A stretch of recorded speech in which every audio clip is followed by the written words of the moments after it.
Ladies and gentlemen, welcome to the Semi-Perfect Podcast. The date is June 14th, 2017, and we're ready to go for another slammin' evening.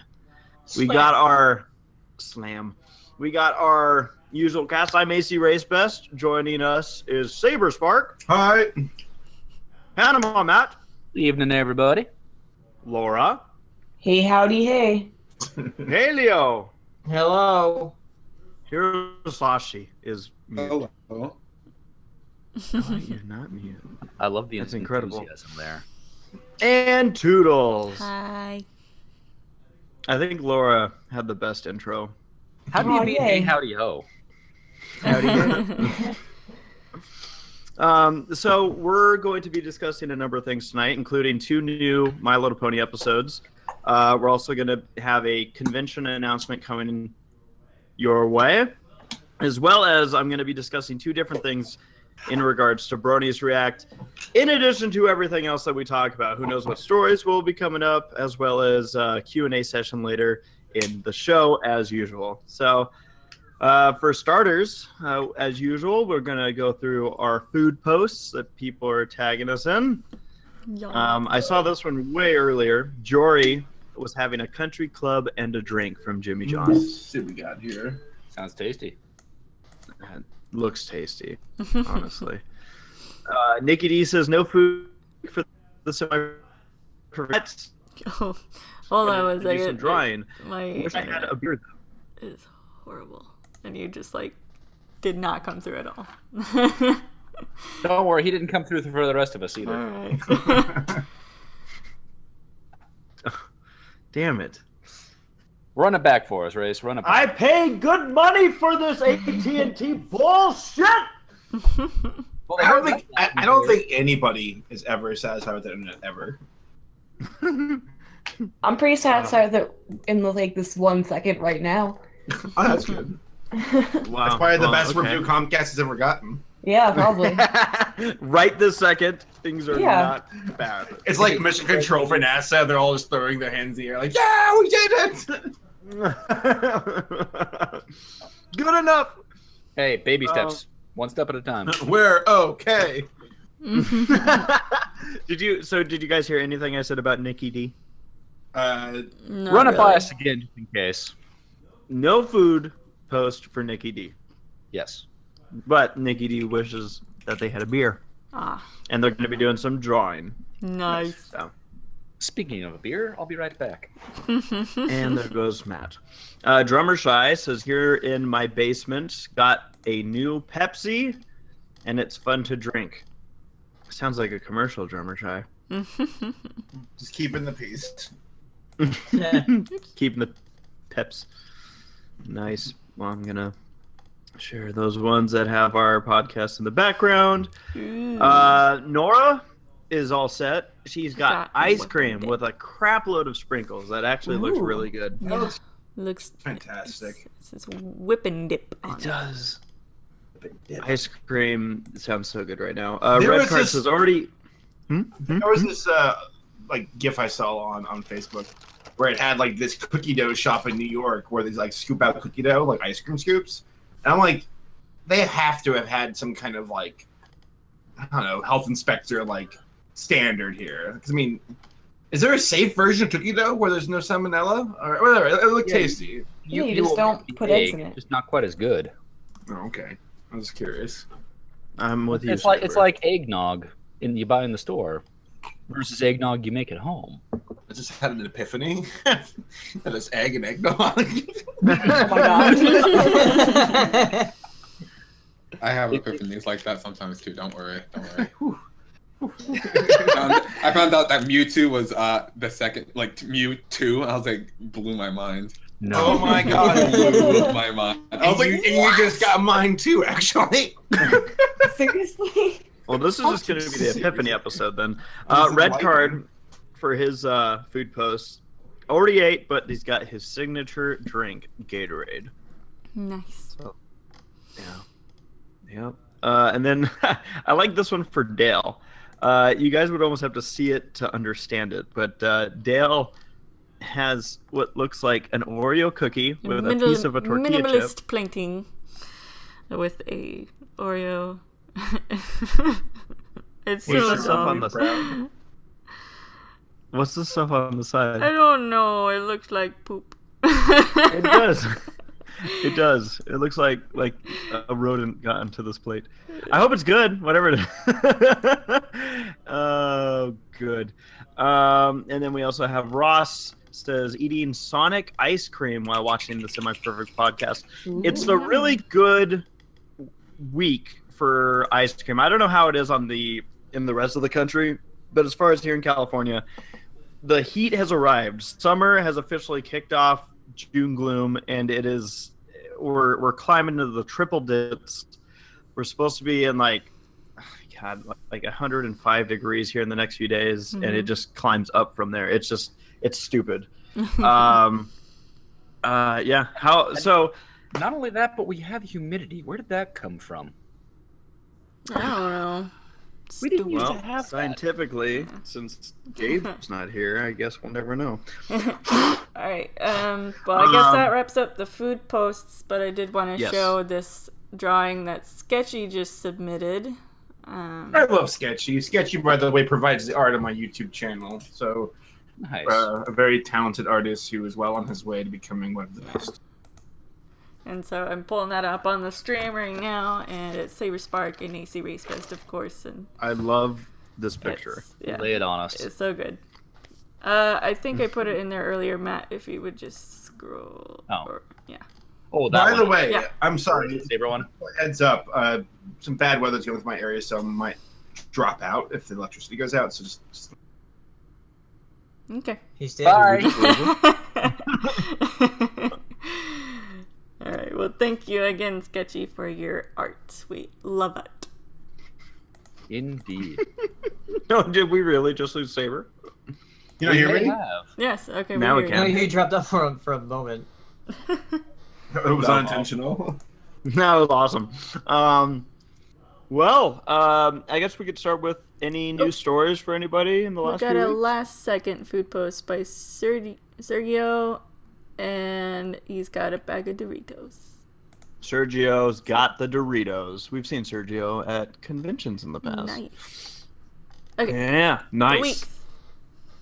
Awesome. Well, thank you all for joining us. Hope that you guys enjoy. Oh, another one. Swiftblaze just put nacho and cheese. Nacho and cheese. Just one nacho. Just one nacho. No, that's awesome. Yes, people have got the good foods tonight. Lots of ice cream, as mentioned. It's getting hot, but I'm curious to hear if you guys got any stories for the last few weeks. Anything interesting going on? I know, Saber, you kind of had a big announcement as far as your life coming up here in the next month or so. Yes, I'm thinking about getting a Nintendo Switch. I'm super excited. Hooray! About that. It's a big decision. I'll save the other video games for Paleo here. I went to go visit Laura. That's me. That's Laura. Hi. Hi. Hi. I went to go visit her in Virginia, and I'm looking around for a place to go move up there, and I found an apartment that suits me, so I'll be moving up there in July. Nice. Hooray. Do you have a move date? I'll probably, it doesn't start until, I don't have to leave my current place until the end of July. So I'll probably, as far as, the main move with the U-Haul, I'll have to figure that out, but I'll probably ferry some things up and back and forth a couple times before I make the big move. That's smart. Save on moving and all that. Mm-hmm. Yeah. Well, cool. Well, congratulations. I know that was something that you wanted to do, and you've now set it in motion, so good for you. Thank you. Good luck with that. But I have a story that's a little bit bigger than that. Oh. Before I get to it, can I make a quick little observation before we move forward? I don't think we can Yes. stop you. Have you guys ever in your entire life on the internet or on your phone found a weather radar that actually functions smoothly? Yeah. Wonderground for me is Weather the Underground, best. Yeah.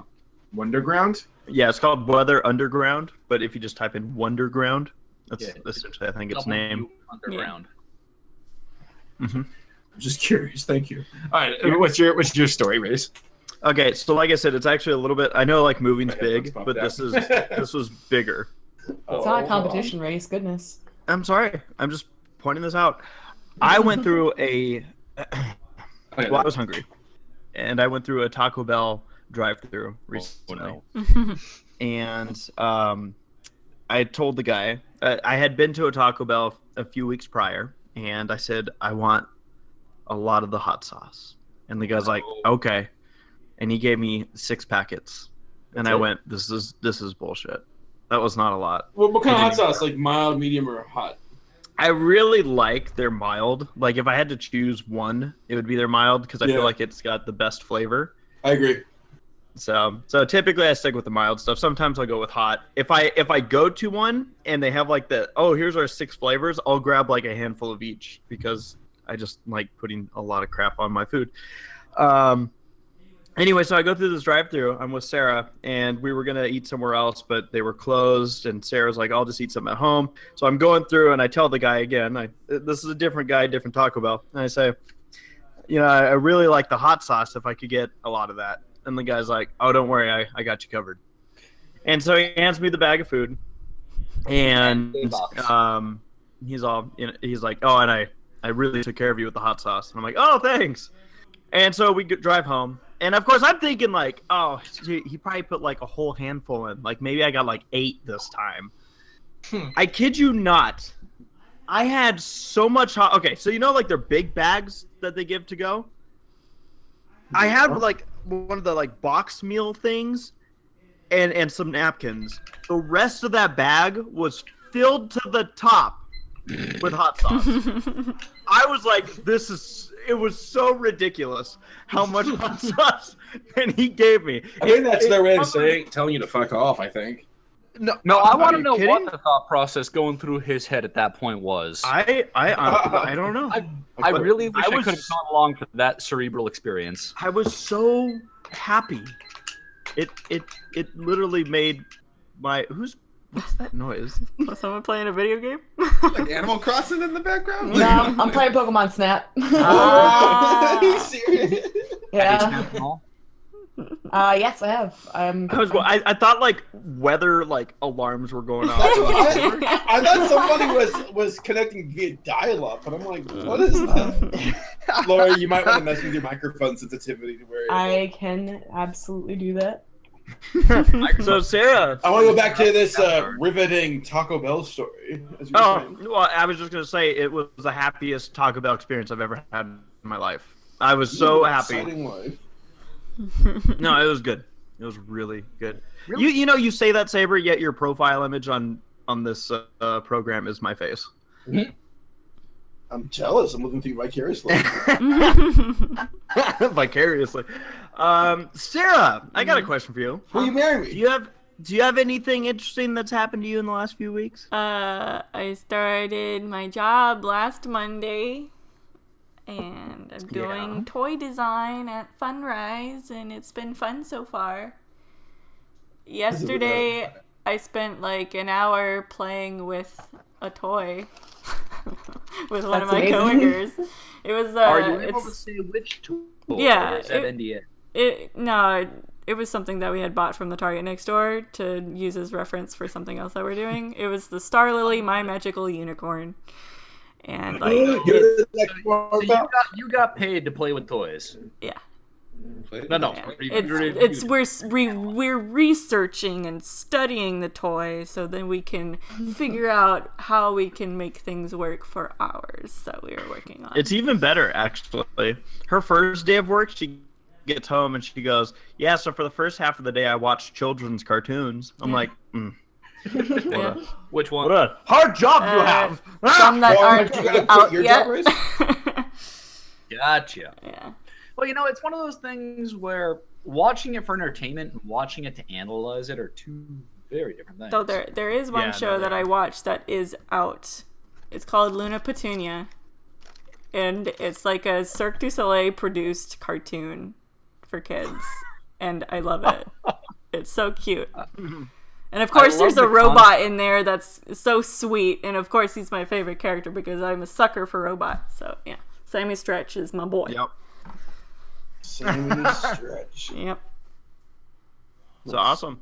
So that's cool. Glad to hear that that's all working out. Yeah, I'm glad to hear Yeah, it's going well.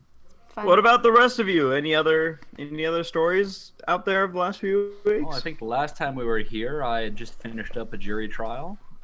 This week, I have just finished a jury trial. Did you win? Dang. I don't know yet. The jury's still deliberating. We gave the case to them today. They'll be back whenever they're done doing what they do. Is that Whatever it is is that they a do. stressful job? You gotta win. Like, it's a job that you have to win in. Well, every job you have to win in.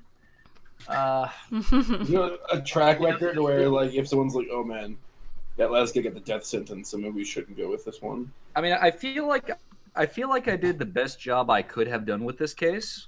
That's good. At the same time, you make your argument, the other side makes their argument, and realistically, you know, give me something black and white, and I will pull out the gray.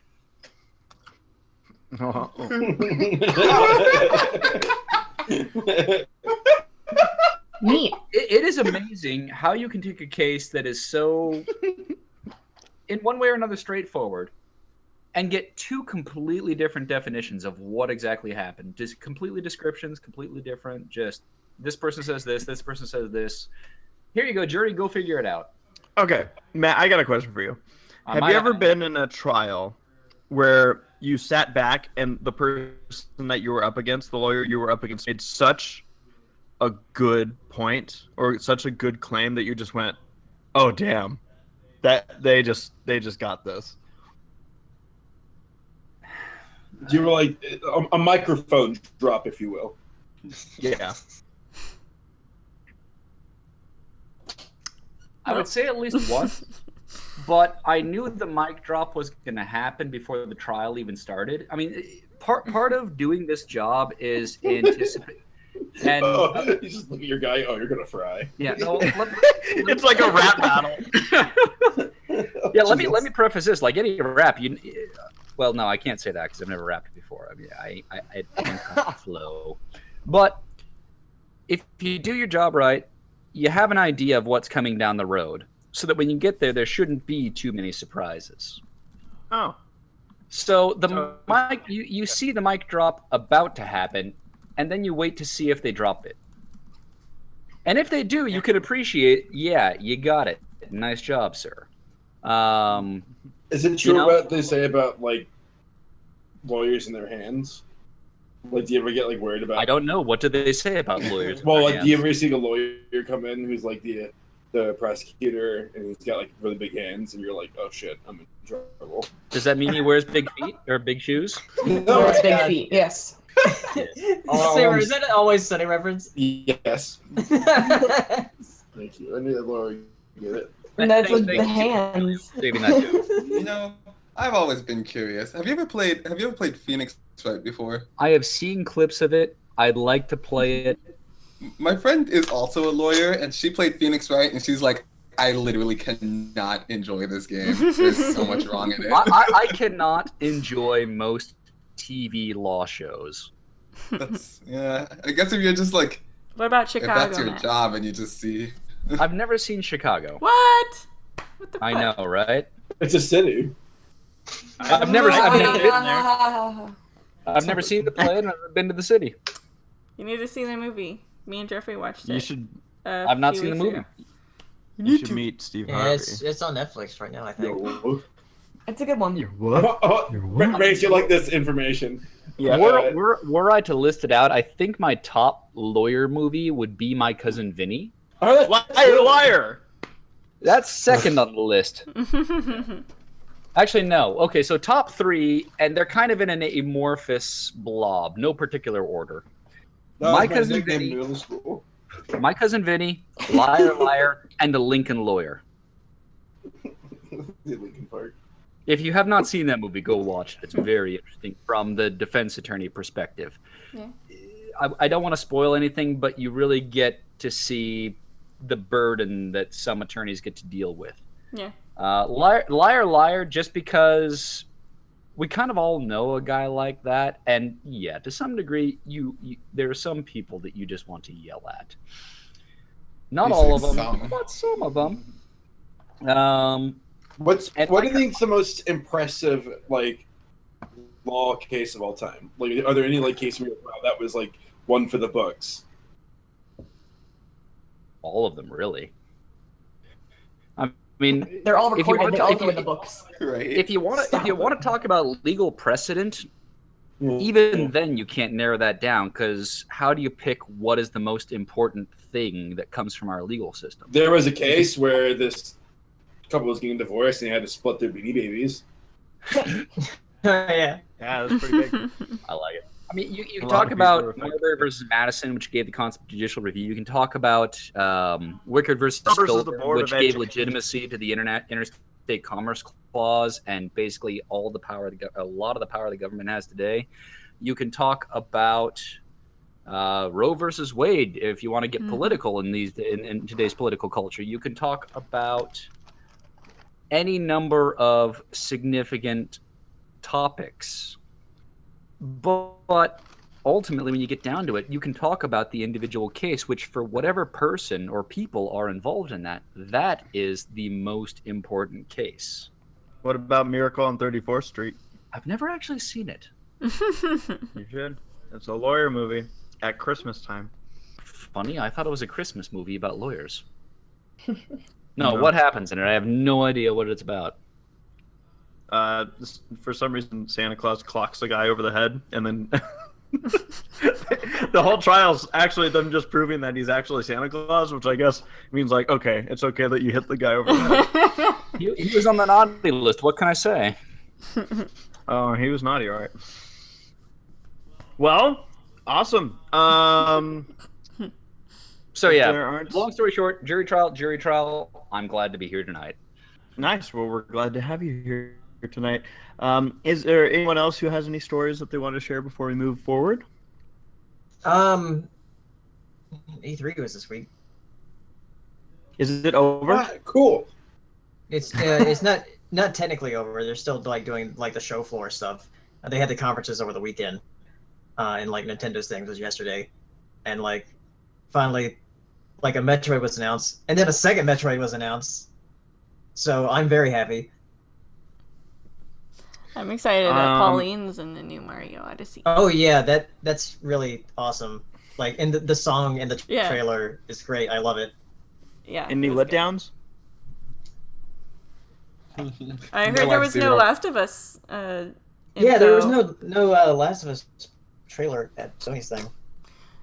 That's a letdown. So I have kind of interesting insight. I don't know much about E3, so I didn't know its whole setup. I kind of didn't realize that it's technically a convention where people go to. Yeah. Are you going to get a who's line up there too? We're working on it. Give it time. So I guess it's at the LA Convention Center, and my company actually was doing some work for a group that had a booth out there. And hearing some of the numbers, I don't know who it was for. Probably, but hearing the prices that some of these companies pay for those booths made me sad. I was like, oh. And not to mention the prices people are paying for tickets to go into this. Essentially how it was described to me is, you go in, you have this $250 convention ticket, and what it grants you is the ability to get in line and stand in line for 3 hours waiting to play a demo of a game, and you get to choose one game that you get in line for, and then once you do that game, if you still have time in the rest of the day, you can get a line for something else. I'm like, this sounds terrible. Yeah, I don't know. That's how I describe Disneyland on a busy day. Yeah, but there's atmosphere. I mean, I've never been to E3, so I can't tell you whether it's worth it or not. I just know that somebody who had a free ticket that I spoke with. People are spending lots of money on their booths. There better be atmosphere. True, and if we were there, something tells me there was atmosphere in that sense also, because we were a special effects company. So, but I was just gonna say, I don't. This conference had a lot of like flair to it. I honestly Like they had like pyrotechnics and everything. It was really weird. I'd be curious just to see like kind of images or clips or whatnot. And I know they're probably easily found, but I was just it was interesting hearing the perspective of somebody that I know went and they had a free ticket and they're like, well, I'm gonna go experience everything, and they kind of came back and said it was actually kind of underwhelming from their perspective. Like this guy's a guy, he has the whole game set up, he plays games, I don't know what games, but he is by definition a gamer. I don't know if it's just the games that were being shown just were like, oh, maybe he has a more like, specific game set, so maybe nothing was for him. But he was saying that he's like, for how much these people are spending and what they're doing, it just seemed like a complete waste of money. Yeah, like E3 is more of like a season for like announcements and everything, and it's like it's best to just like see what happens online and not actually go there. Yeah, well, from what I've gathered, and you guys could like tell me if this is the case, it seems like most of the people that go to E3 are people in media anyway. Yeah, so, like, it's mostly press whatnot. going. Yeah, press. Yeah, so, and some okay. like big YouTube personalities that are like doing videos on the. Yeah, though, because it was once like more of a fan thing. Now it's like you said, a press thing. Yeah. How depressing.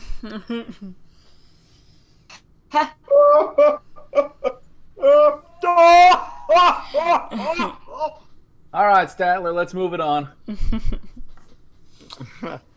Well, cool. So we got a couple things. I guess we can start if we want to jump into the new My Little Pony episodes. Yeah. All right, Sarah, lead the way. First up was Honest Apple, in which Applejack is appointed by Rarity to be a judge for a fashion show.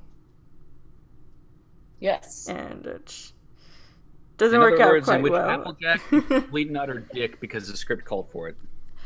A lot of the only thing that I felt was out of line for Applejack was her taking the feathered hat, and ripping all the feathers off of it. Yeah, what the hell? Like, what? I was like, baby, what are you doing? Like, I definitely can see her being like, fashion is ridiculous, like in front of everybody. That's something that I feel like she would do. But the feather hat thing, I was just like, nah. When she ripped up the hat, I stood up like Shia LaBeouf and started applauding. I was beautiful, beautiful. No, what impressed me in this episode, and I was surprised, was in multiple occasions, Rarity actually impressed me. The fact that she even had Applejack involved, I was like, oh wow, good on her. For her reasoning too, I thought that was kind of, I don't know, just. To get I don't want to say grown up of Rarity, but like kind of cool that that's the perspective she's looking for. Mm-hmm. Now, I was actually even more impressed with her though on how she handled essentially when Applejack ruined the whole thing and everybody left. The way that Rarity handled it, like usually I feel like people like to write her up as someone who's gonna just, I'm gonna go down on my couch and cry and whine, and instead she just was like, she like basically grabbed Applejack by the collar and went, come with me, and just threw her right into a similar situation, went, there you go, this is my problem with what you just did. And I'm like, holy crap, that was so productive and effective. Good on you, Rarity. I was surprised. Yeah. Overall, I thought it was a pretty solid episode. I love Inky Rose. She's great. Oh yeah, she's amazing. That character that was like, whatever, like whatever that character was.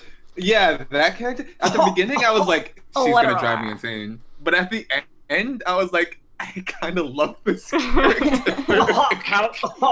What was the thing she would say, and then she would spasm her face every time?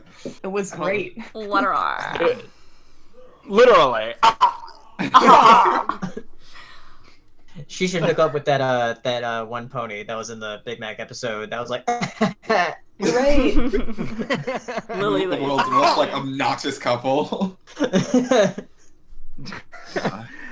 I'm with you, Hero. I also thought she was gonna drive me nuts. I was like, oh no, but they did her work. Right. So You know, they took 3 stereotypes. They did what they did with them. I think it worked out. yeah, Wednesday Pony was hilarious though. Yeah. Wednesday Addams pony. But yeah, so overall, yeah, I agree. I thought it was a solid episode. Yeah. Mm-hmm. I don't know. I guess. Oh, Matt, do you have something to say? I don't know. We're moving on to the next one, or are we still on this one for a bit? Well, Still do you have talk about something to this say one about if you this one? have something to say. It's not really that important. But Okay. my biggest critique with the episode was basically I liked the way Rarity handled it. I just thought the actual execution of it was a bit forced. The whole strawberry versus apple thing. But that for as small of a nitpick as that is, I think the episode overall was fairly solid. What do you mean by forced? What in these 22-minute episodes have time to not be forced? Oh, well, you've seen some of the previous episodes. You know how much they can accomplish in 22 minutes. So, yeah. This is Am actually the I first episode judging I've it ever against what they've done in the past? Yes, I am. Ooh. Oh, you picked them up, Jefford. Ooh. Oh my! I don't know. It was very quick. It was a blunt presentation, which can be effective, but I don't know. For what they were going after, something a little more subtle would have been nice. But again, I don't know how you would do that. So for what they did, it worked. Yeah. But it was very just blunt when it happened. Mm-hmm. Yeah, but it was also with Pony, who was blunt the entire episode. Yeah, this is true. But I don't know. Yeah, this is one of those things where this is just my thought. It was a little weird to have that happen, have such a pivotal moment happen so quickly and under such circumstances, given everything else that had gone on already. But at the same time, I'm not sure how I would have written it differently, or if I would have written it differently. So I can't say that it was good, bad, or other. You know, the one thing I wonder about that scene was, can anyone confirm whether or not that pony's name is actually a name that's been used in a previous generation? Because that was like so G1 name. It was like Strawberry Sunshine or something. Maybe. I'd be surprised if it wasn't. I was just like, oh my god, this name. So, this leads us into the next episode, and this because of there was a strawberry sunrise. That might be what the name was, Sunrise. But yeah, yeah. Jeffrey, did you just like? Okay, there you are. Like your thing cut out, and then you didn't talk for a little while, so I thought maybe you died. Mm-hmm. Nice. So I was just gonna say the following episode, this past weekend, was an episode that, because of the very strange release schedule they have, I don't know if it technically leaked or if it was just released early and then ended up online. Canada's doing some weird shit on one of their channel that premieres My Little Pony, and they're like, oh, you get like 2 episodes a week or something like that.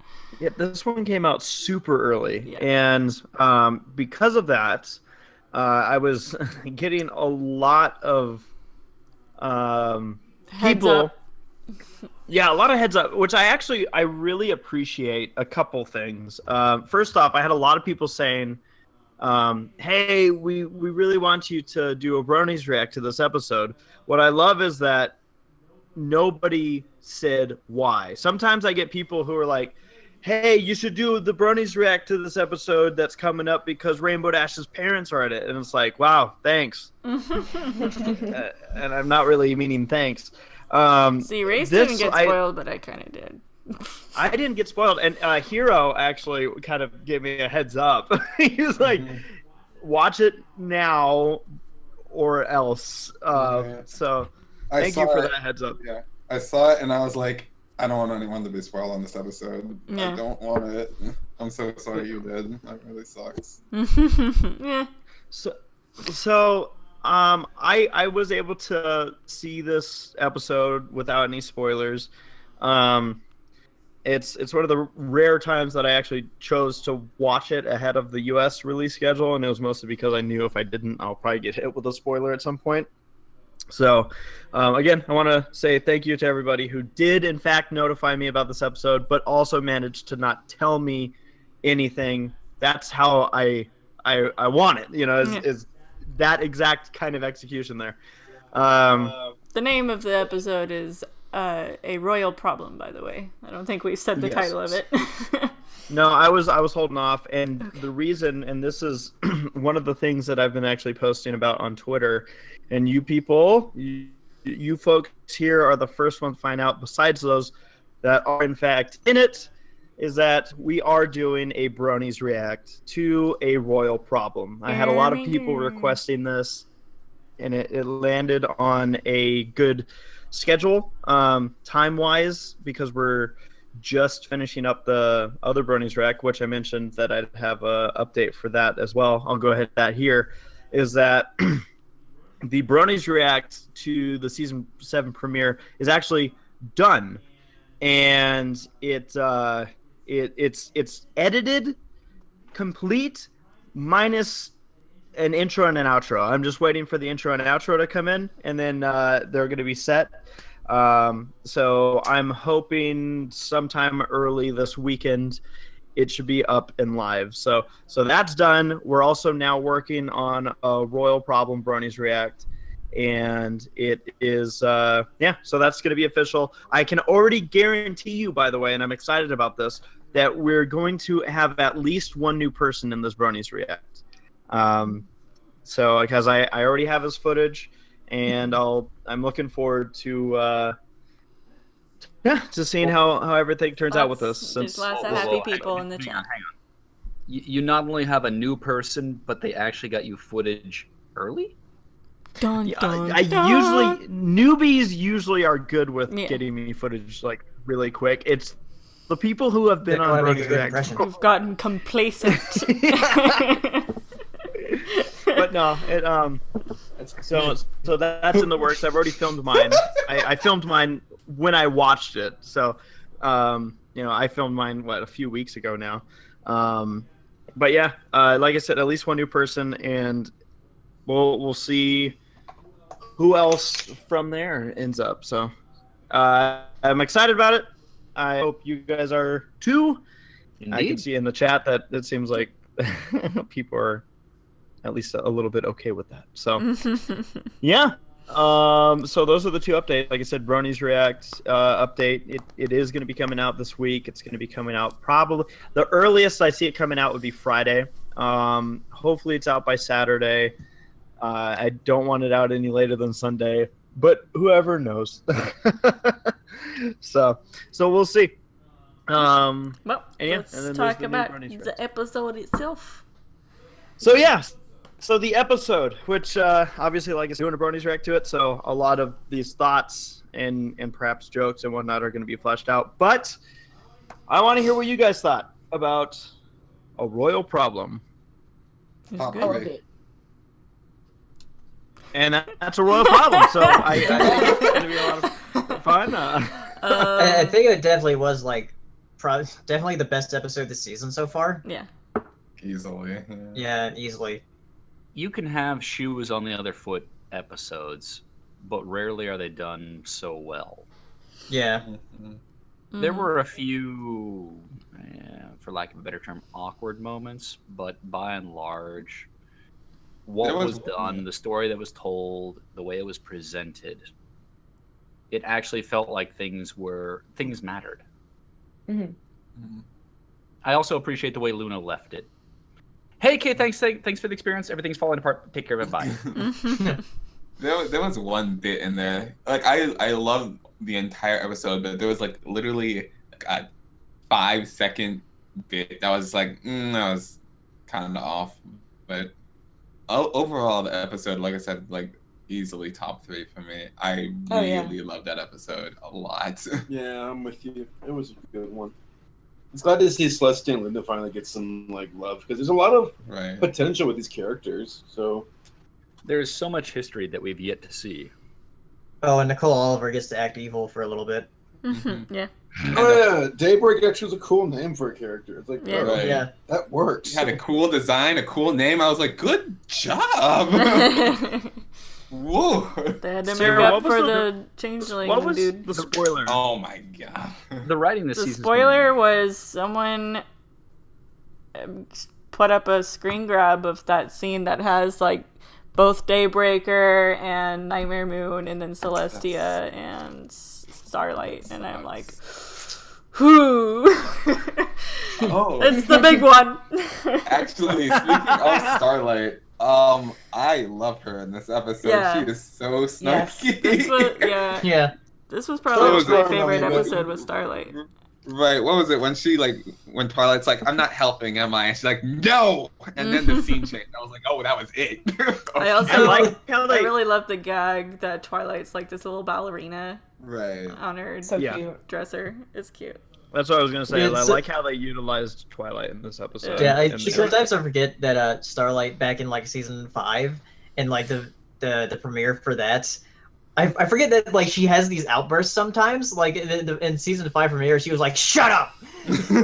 Like after like Twilight was like going on her like little friendship lesson or whatever.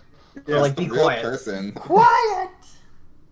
A real person that gets like aggravated sometimes. I'm like, cool, relatable. Finally, someone's willing to tell her to shut up. I'm proud to say that I've actually had Kelly Sheridan say or yell at me to be quiet. It's on my bucket list. It was on my. That is 2 people now that I know that have told you to hush. Who's the other one? Only 2. Yeah. I've been recently rewatching My Little Pony season 2, 3, 4. I think we're on 4 right now with Laura. And it's interesting to like go back and rewatch it and be like, it's kind of like a good retrospect on the on like Meridwell. Still don't like it, but there are other episodes where it's like, maybe I was a bit harsh, and it also gives me more of an appreciation for season 7 and the newer stuff. It's not as bad as I thought it would be. So I guess like nostalgia is one hell of a lens to look through, and like I do like Starlight. She's growing on me. It's cool to see her progress because I think me being so unaccepting of her is like it takes away from like seeing her character arc.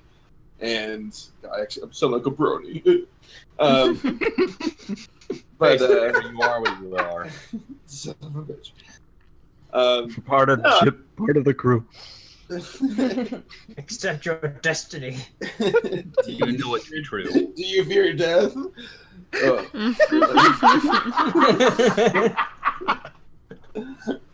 Just kill me.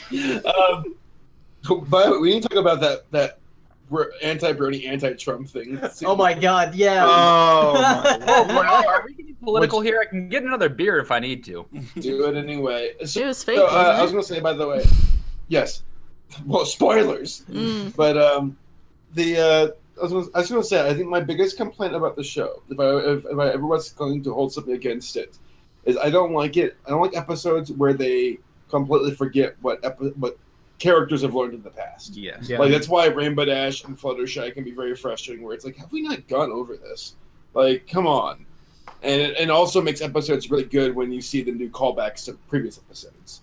So that being said, season 7's been pretty good so far. Yeah.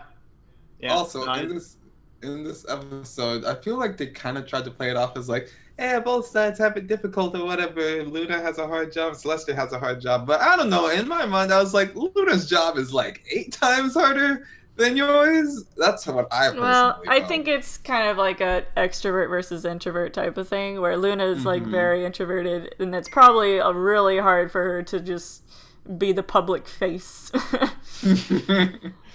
Keep smiling even when everything's falling apart. Yeah. happens in both of their jobs. Yeah. But on the political side, yeah, there's a very different keep smile. It's a very different fix all the shit than it is in the dream world. Fix all the shit. It's like a panelist and the AV crew, and they're like, "Oh, you don't know." Yeah.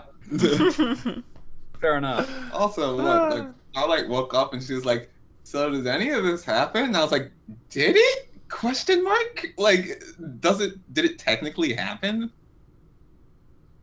It's in a dream, technically. Well, the cutie mark switch happened. Yeah, but you mean the thing with Daybreaker? I don't think that like literally happened, but I think they explained it that it was actually could be a threat to the real world because I guess if Celestia's like problems or mental whatever the fuck got to be too much, then it might escape. I don't know, like the Tandabus or whatever the fuck. I don't know. Right. They also said like, you know how powerful you could be to Celestia. I was like, show us how powerful you can be. I want to see it with my eyeballs on the screen. Yeah. It was a good episode, and it goes to show how long people have been waiting for something like this because just the response from the fandom was pretty huge. It's been a while since an episode kind of got everybody this jacked up on Mountain Dew, so yeah, let's go. Yeah. And I'll be looking forward to putting this bronies rack together, so it should be fun. Yeah. So, should we move on to talking about anti-bronies, anti-Trump? Yes. Oh, no. Okay, so Go ahead. I was just gonna say, you probably know more than I do about this. I woke up one morning, I was checking Twitter before I went to work, and I saw some people doing this like hashtag anti-bronies march thing, and I was like, oh, what's this? Because I saw Brody's talking about it, so I'm like, oh, is this like a joke? I only found out later that they were referring to an actual thing, I guess. Like, I don't know. Does anyone else have like a little bit, like Saber? Do you know enough about this? I think Horse did an article on it. All I know is that this account surfaced where they're like, we're going to march and do a protest against Trump and bronies. And it's like, what a weird thing to pair up. Because, most bronies are, I'd imagine, quite progressive people, like more liberally minded than conservative. And to be like anti-Trump and anti-bronies, like that's a new one. And it's unrelated is the problem. It would be like, I'm anti-Trump and anti-gluten. It's like what a weird combo. It's like, since we're already here, let's get something else. All right, Sarah. I'm anti-fascism and I'm anti-fabric. It's like, what? Like, pick two random things and just be like, we're against it. I can't stand police brutality and bendy straws. Goddamn bendy straws. It's such a weird thing. Yeah. Us straight. So they straw. They want to do this march at in Baltimore during BronyCon, and I'm really hoping that they do.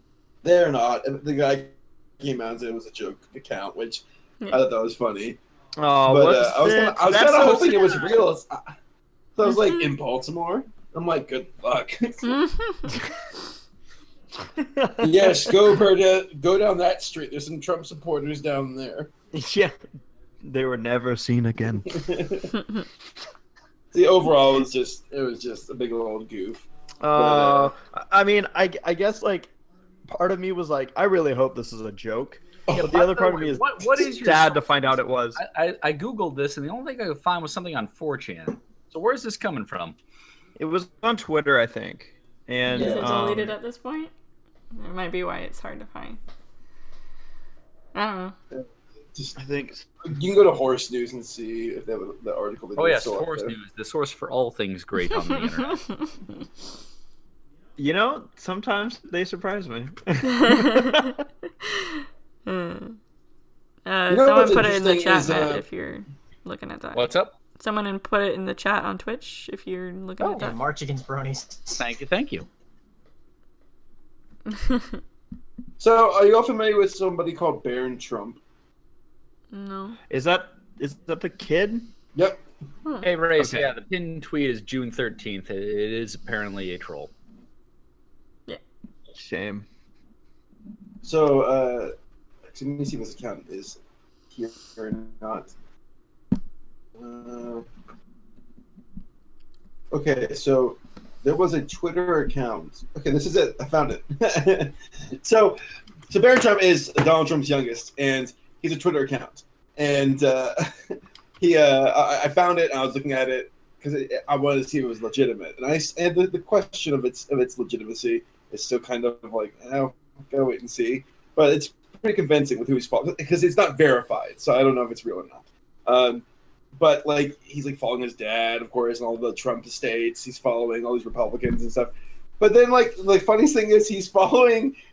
The last three things he's followed is Crunchyroll, the guy who's the voice of Vegeta, Chris Sabat, and then somebody who's like a producer at Crunchyroll. He's a big weeaboo, and people start drawing all this anime like versions of Baron. He's like, "Thanks, guys, I love it." And like people in the comments are like, "We can save him. We can bring him over to us before it's too late." People are like, we gotta make him a giant weeaboo so he won't be like his dad. And it's like, Baron Trump, we can save him.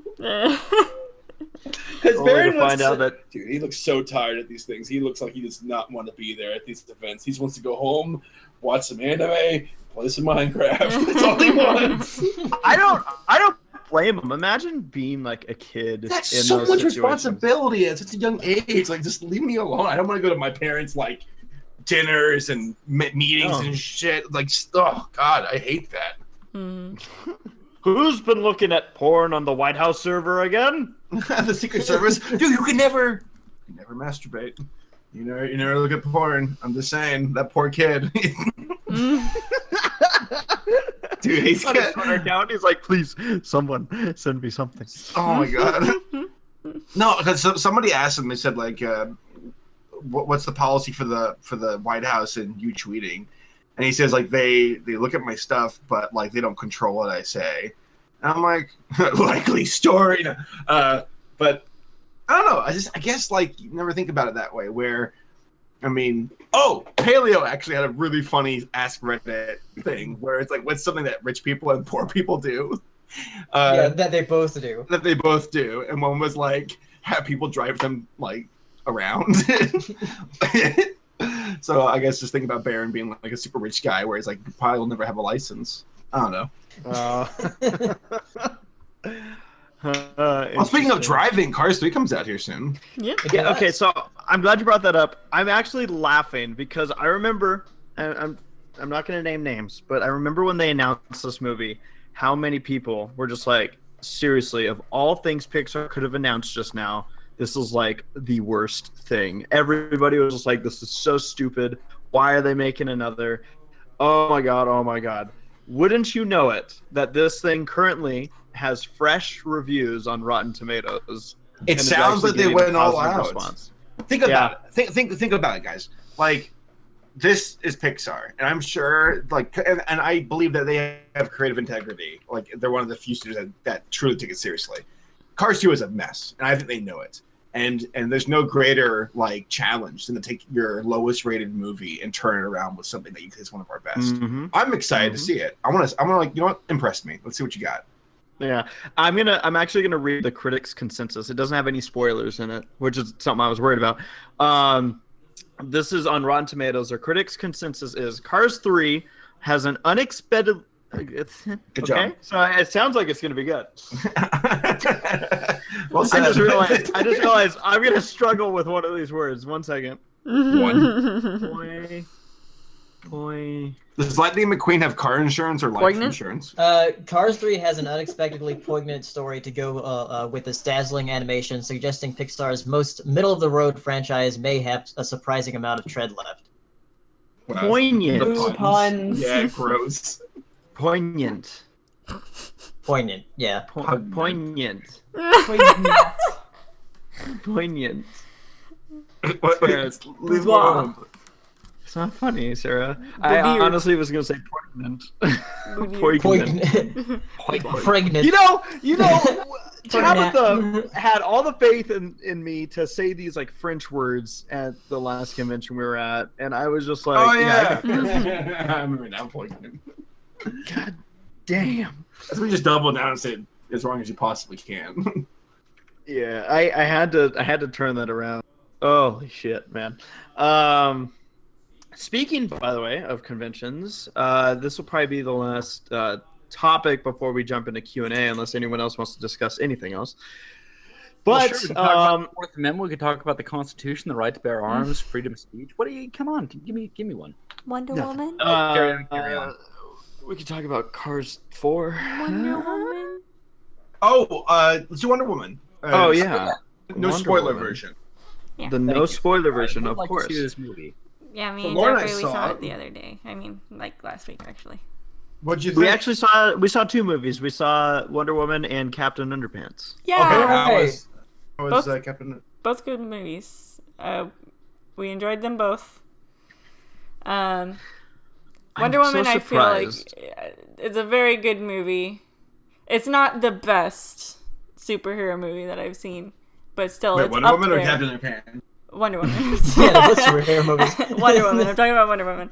Though I was one of those people that kind of started crying when action started ramping up for Wonder Woman because it was just so good, and I was just like, I have a rant. I love this movie.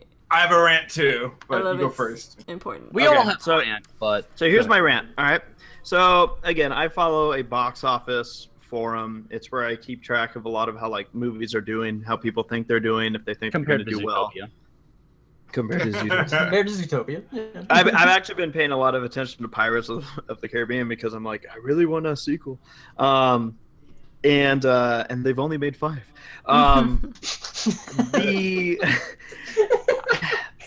So I was hearing that on opening night for this movie, granted, when people go on the opening day of a movie, it's probably because they're big fans of the franchise. They're very excited about the movie. They're set. They're ready for this movie, as opposed to, say, your general audience who's going to see it later in the week or a few weeks down the road. And I saw reports that at one point, like Sarah said, at one point, the action picks up. And in a certain scene, people started applauding. In fact, I guess there were like 3 or 4 parts in this movie where on opening day, people were like, yeah, go, yeah. And that's cool. I would expect that on an opening day. The problem is, I feel like sometimes people read that stuff online like, oh, and people applauded, and they're like, oh, that sounds like fun. I want to be part of a group like that. When Sarah and I were watching this, at that scene came up, there was 1 or 2 people in the audience that also went, it's the most awkward, like, oh, no, it's me in this. Okay, yeah, cool. Yeah, it's All right. Like, it's like what day did you see it? We saw it on about a week Tuesday. after. Yeah, the Okay. Tuesday that Yeah, it came 'cause out. I know that like the preview showing, like the 7 o'clock show before it actually releases. Usually there's like a lot of like the hardcore moviegoers, Right. fans of the franchise or whatever, go see it, which is when I saw it. And like me and my dad went to go see it, and people were definitely excited. Is the same way that like people are excited for when I went to go see the Avengers back in like 2012. Mm-hmm. Mm-hmm. So there is that similar kind of energy to an opening like this. But I'm not sure if that energy is going to like carry over to like the next week. Yeah, that's the problem. I feel like if Yeah. you're going to be amongst those that get into like, yeah, you need to be there on opening night. Otherwise, you missed your window because now you're seeing it with the general audience. Like, yeah, like, okay, this isn't a spoiler. Wonder Woman at one point appears in Wonder Woman clothes. Or I don't know how to describe it, but No. obviously Her it's outfit. based on her outfit. Oh my god, what a surprise! But like, so I heard that people clapped during that. You know, it's like, oh yeah, there's her. But it's funny because, like, I don't know. I was just like, yeah. I don't know what people expect. They just like the new version of it, I guess, even though they already saw trailers and stuff for where she's wearing it. I don't know. But yeah, that's what's funny about it. Is like we literally got a Justice League thing trailer before the movie. So yeah, no, it was just I was cracking up at that. I'm like, man. So I'm curious though, Saber, what's your rant? How did the Germans let her get through with a sword in her back? Like that's the. Hey. Like, come on now. That's no, that's my rant. No, overall, That's hardly a rant. I thought some of the action was awesome, but kind of like just physically. But then, like, I'll suspend my disbelief. Whatever. It was good. It's what DC needed. They lower the bar so low that just make a competent movie. It'll be good. People are like, they're doing it. I think right now they're riding on that a bit here, where people are like, oh my god, because it wasn't Batman versus Superman. Thank you, Lord. You know, it was like, wow. Yeah, it actually has the second, or not the second, like the first. How do I say it? No, it had the lowest drop off of any superhero movie on its second weekend, which is pretty impressive. That means it definitely has legs. Considering some of the superhero movies we've seen. Yeah. Wonder Woman has some nice legs, is what Paleo's trying to say. No. If there was a sharp drop off, the legs thing that would increase the viewership, I think. What? He's saying there was a sharp drop off. No, I'm saying it had the lowest. Shallow. I said it had the lowest drop off on the second weekend. Yeah. He's saying percent-wise, it was a small drop. Percentage-wise, because usually, with the DC movies, there's 60% or more, but this was only let me see. I think about 40. Let me see the daily things here. Yeah, it was only like 40. Yeah. No, it's. I mean, it's. Yeah, like you guys said, it's a movie. Valid theory.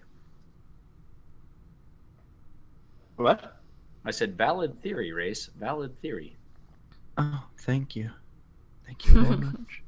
No, it's definitely a movie that this franchise needed. Yeah. Like they have been just not I mean, honestly, the movie that should have been one of the movies of the year last year, just based on the title. Batman versus Superman, it's like, holy crap. And I couldn't have dropped the ball bigger.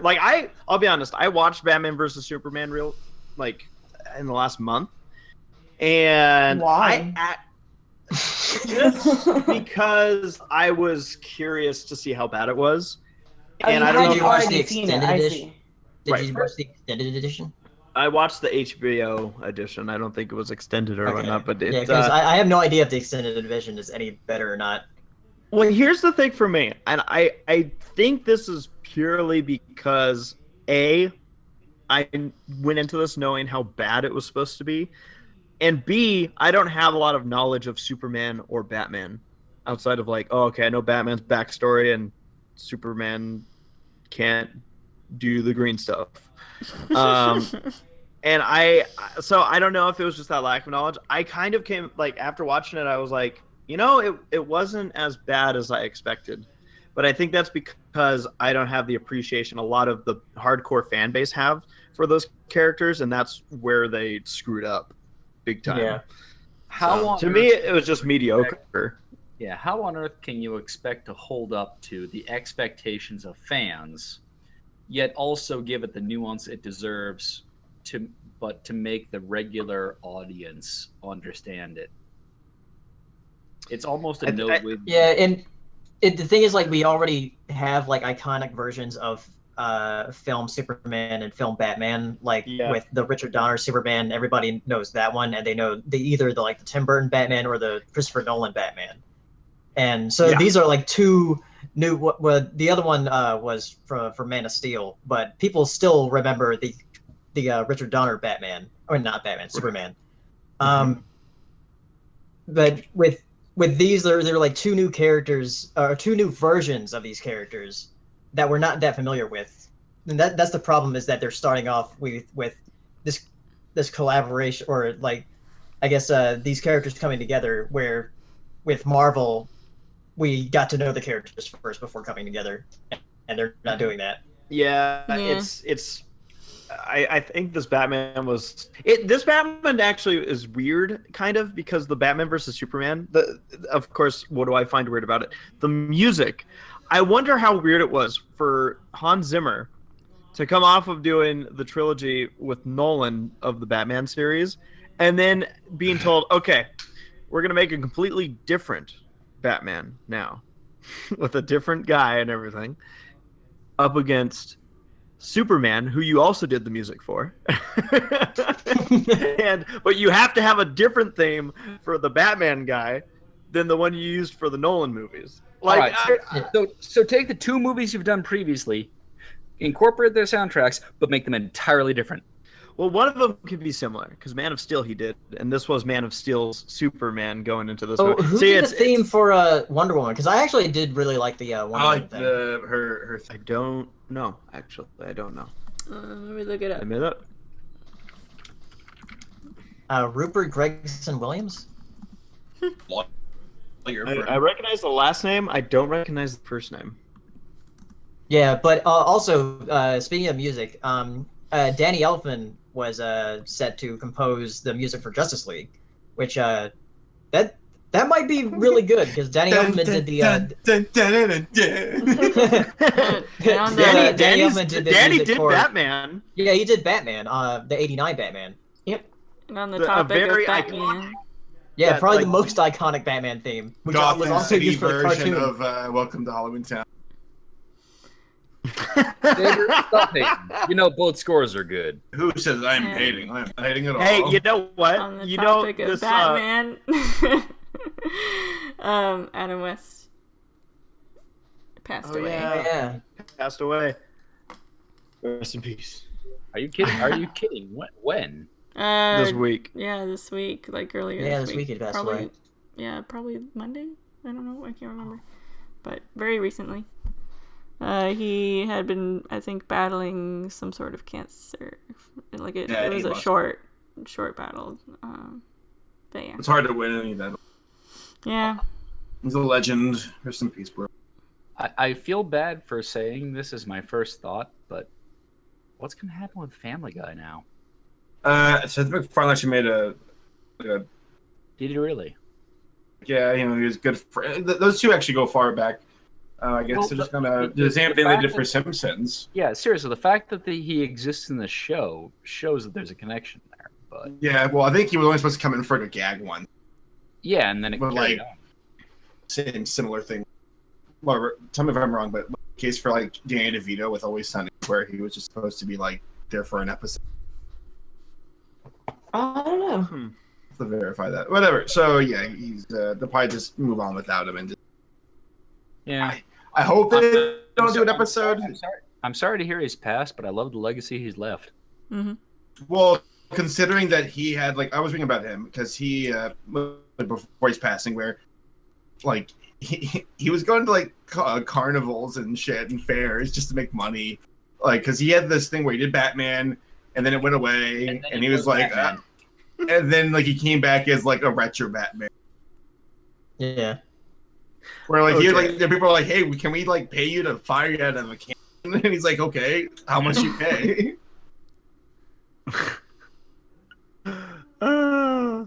So, I'm going back to this Rupert Gregson Williams guy who did the soundtrack for Wonder Woman, and it's pretty clear if you just look at his past movies that we had nothing to be worried about. After all, this is the same guy who did the soundtracks for such gems as B-Movie and Paul Blart Mall Cop 2. Not even the first one. We were in good hands from the get-go. That's a big jump between like movie. Let me ask you. I want to see Paul Blart Mall Cop 2 now. We're watching that tonight. Let me ask you this. In B-Movie or Paul Blart Mall Cop, did you ever have a moment where you thought the soundtrack is really inappropriate? I don't Or did remember you with ever B notice movie, and it? I haven't seen Mall Cop 2. Well, fair enough. My apologies. I thought that was pretty great. Should we move on to Q&A? Yes. Captain Yeah. Underpants. All right. Oh yeah, everybody Oh, send in your yeah. questions and we'll talk about Captain Underpants while those are coming in. So who here has seen Captain Underpants? Of course, we won't get into spoilers. I have not. Paleo, you've seen it, right? Go see it to support it because it came out at the wrong weekend. Yeah. Yeah, I Yeah. don't know why they should have released it at least the week before Wonder Woman if it was going to be in this vicinity. Yeah. Because they would have had the superhero hype thing going on already, but Yeah. of course you could argue that some people are just going to wait. Yeah. Jeffrey, did you have convention news? I do. I'll bring Okay, this up that's after gonna be the Captain last, Underpants. the last thing. Okay. Yeah. Because people in the Yeah. chat are like, wait, what about convention news? I know. Dan, Later, guys. don't worry. It'll be the last thing we talked about before Q&A. Okay, Captain Underpants. Good movie. Captain Underpants.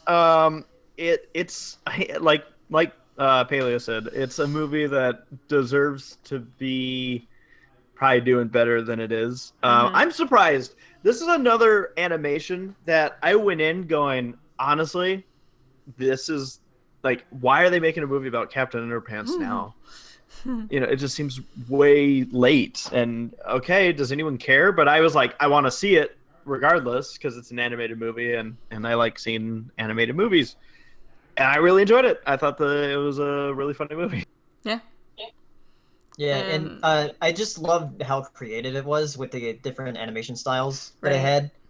And also, I actually just recorded a thing for my friend Jim for his movie news. Not just show. your friend, he's my friend too. I don't like him, so you guys can have him. But yeah, about talking about the production of Captain Underpants because it did pre-production in California, but it was outsourced. The animation and effects and lighting and everything was outsourced to Canada, Wow. and that made the cost go down a lot Mm-hmm. by like $100 million. Yeah. So it only cost $38 million to make. I really Um, hope this doesn't make like animators struggle in the future. Like this might be an exception, or maybe there's new technology or something. Yeah, because I had somebody comment on my review saying that no, it's fine. It's not like a sausage party situation where animators were kind of screwed. Yeah. So if I'm it just does curious like as to mean how. cheaper, yeah, if it doesn't mean like cheaper animation for feature animation, DreamWorks might try something like this again, and other studios might try doing it. And just like doing the like different style and not trying to be like hyper realistic or anything, or trying to like catch up with Pixar. I really love like just the creativeness of it. Yeah. So Who all read the books? I didn't. I had a couple of the books I have because they came out when I was in around 4th or 5th grade. What was this movie like at all following the idea of the books, or was this A basically bit. From what I can tell, it like the very basic premise of it. Mm-hmm. Okay. Cool. Yeah, I mean, but in I the love the trailers alone, they. main characters. I was gonna say they basically lay out what like leads to the rest of the movie happening. Yeah. Yeah. But yeah, no, I mean it was fun. I'm like you guys where I liked how they used different mediums. It wasn't just one animation style. Mm-hmm. So that was fun. Yeah, you know what? Okay, this is a personal problem. I don't usually have issues with other audience members, but I actually feel like my experience was a little bit dampened because there were these two women sitting on our row next to us, and I swear they were enjoying this movie more than it was ever intended to be enjoyed. like even lines that weren't meant to be jokes. All of a sudden you just hear and like people are like turning around, sitting in front of us to look to see what the hell's going on. Dude, And it that actually- happened. The same thing happened to me with Guardians of the Really? Galaxy 2. with a different movie, but it was like in the very beginning of Guardians of the Galaxy 2. There was this one woman that like freaking laughed her ass off. And the audience was laughing, but then they weren't laughing at the movie, they were laughing at her.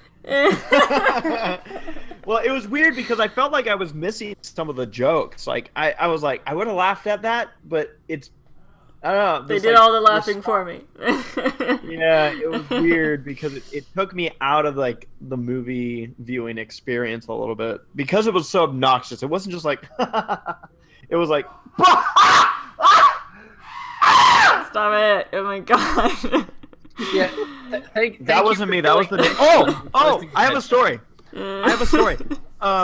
So I parked my car the other day, and I got out and I heard Mexican music being played, and I'm like, that's cool.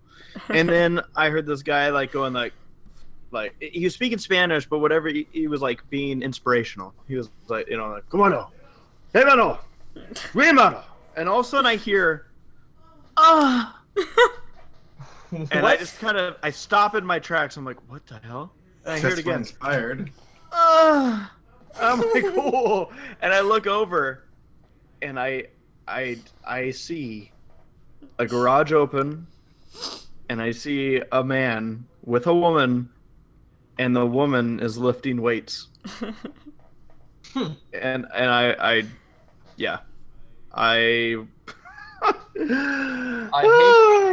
because it's echoing in our whole area. The whole area hears us, and I'm like, oh, everyone's probably imagining what I am because I don't have a dirty mind. Successfully inspired. Nice.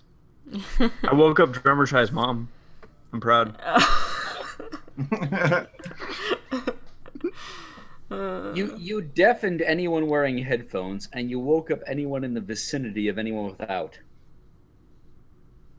Now Drummer Shy wants me to stop making female noises, which really isn't a way to get me to stop making female noises. Keep it up. Keep it up. But yeah, it was weird. It was I'm just glad that I experienced it. Okay, so Q&A we're about to jump into, but first off, mentioned that there is a convention announcement that's going to be coming out. Some people have already discovered this because I believe their website has already posted about it, but in July, coming up here, July 7th and 8th, I will be going to Crystal Mountain PonyCon. And very excited about this. It's in Salt Lake City for anyone in Utah. And it's going to be a 2-day convention, Friday, Saturday. And it'll be my first time going to Crystal Mountain PonyCon. So very excited about that. I know we're going to have a Bronies React panel as well as a Who's Line show. Now, you'll notice I said I'm going to be there. Saber's not going to actually be at this convention because, as we talked about earlier, Saber, you were still figuring out all your moving situation, and luckily you napped something down. Unfortunately, I'm going to be not at the con. Home before I move. Missing this one. When is that? Yeah, but we're still. What's that? What is it again? When? When? Yes. July 7th and 8th. Thank you. Matt, if there's any reason you'd be in the area, you should swing on by. Time will tell. Yeah. But it's going to be fun. As mentioned, Saber won't be there, but I think we're going to still have him involved in some way. Maybe put Saber in charge of the prompts for Who's Line. Since you're not going to be in the Who's Line, you can give us the hardest time you possibly can. I'm gonna be hard, all right.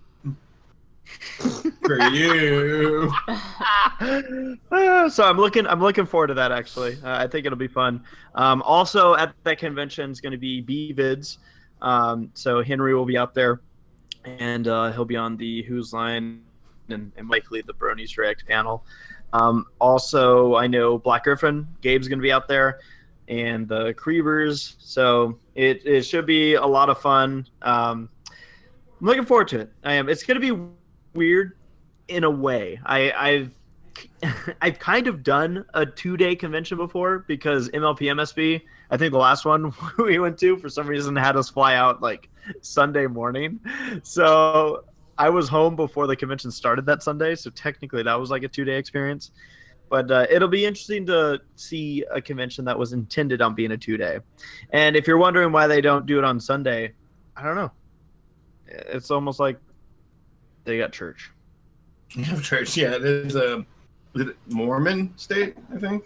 Yeah, no, it's actually not a joke. It's literally, from my understanding, is Sundays are reserved for not conventions. So, yeah, no, it'll be fun. I'll be curious because I actually heard there's another convention in that area happening. Like I think a gaming convention or something. So I'm kind of surprised that they both landed on the weekend. But yeah, it should be a good time. Hopefully, I don't know if any of you are in the chat are going to be there, but yeah, it should be a heck of a good time. Watch your heckin' language. And yeah, and then yeah, so that's that convention announcement. I do know that Saber and I have another one that's in the works right now that we're waiting to announce. Yep. But other than that, it's been a heck of a year with conventions. It really has. Practicing. Yeah, it's been a lot of fun. And dude, Saber, you're gonna be all refreshed for the Who's Lines now that you're going back and watching old episodes. Yeah, I'll be ready. I'm gonna be ready, son. Don't worry. I can't wait. I cannot wait to see the prompts you come up with. You guys are gonna get wrecked. I'm just letting you know. Please do. All right, shall we jump to Q&A? Sure. Let's do it. All righty, Sarah. I'll pull up questions that I see here, and let me know if you have any that I'm not seeing. I think I got one. Let's see here.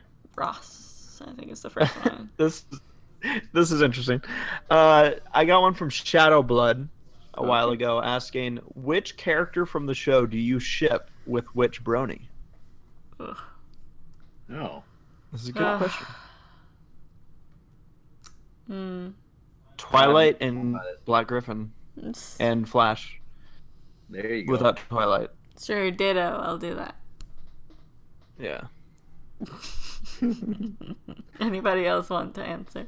I can't think of anything. I can be a complete and utter smartass and say Saber and Derpy. Why? Why not? They have a good dynamic. Let's see here. I got a question from Alec Greer asking, when are y'all seeing Cars 3 this weekend? Tuesday. Sarah and I are going to be seeing it on Tuesday with Tommy and the gang. So I knew you were part of the gang. I just knew it. Yeah, you did. Anyone else? Probably not going to be seeing it. Ever, Laura? Well, when it's free, I'll watch it. I'm not paying to see Cars 3. Oof. Wow. Okay. I don't mean to offend you. It's just I watched Cars 2 and now I'm like, I don't care Cars anymore. Really? Cars 2 is offensive. I enjoyed Cars 2 is 2. offensive. I enjoyed it. I guess it just takes Being extra wrong. creative mind. Creative. Really? Is my opinion wrong, Laura? Yeah. Wrong to have an opinion. To like Alec Cars also- 2. How dare you have an Well, opinion? Laura is not going to lose this fight. Laura does not back down. I'm gonna wait. I'm gonna wait for an opportunity at some point down the road, and I will get you. By the way, I I am was going going to to wake up and like Mater is gonna be just like staring at me from the corner of my bedroom. I I am heard going to you be, don't like my movie. I am going to be reviewing Cars 2 before I do Cars 3. So and this is probably going to be my like most like negative I've ever been about a Pixar film. So Oh, I got to pick. There we go. I was like, Norma, that okay. I had a good time watching Cars 2. Like, I saw it with a group of friends. We're a bunch of racing guys. We laughed at the stupid jokes. I mean, there's a couple of racist guys. a couple of racist guys. Just pick it They and put made it on for our the best parties. Yeah, like Republicans. Sorry. Alec also has a question asking thoughts on the DuckTales 2017 intro.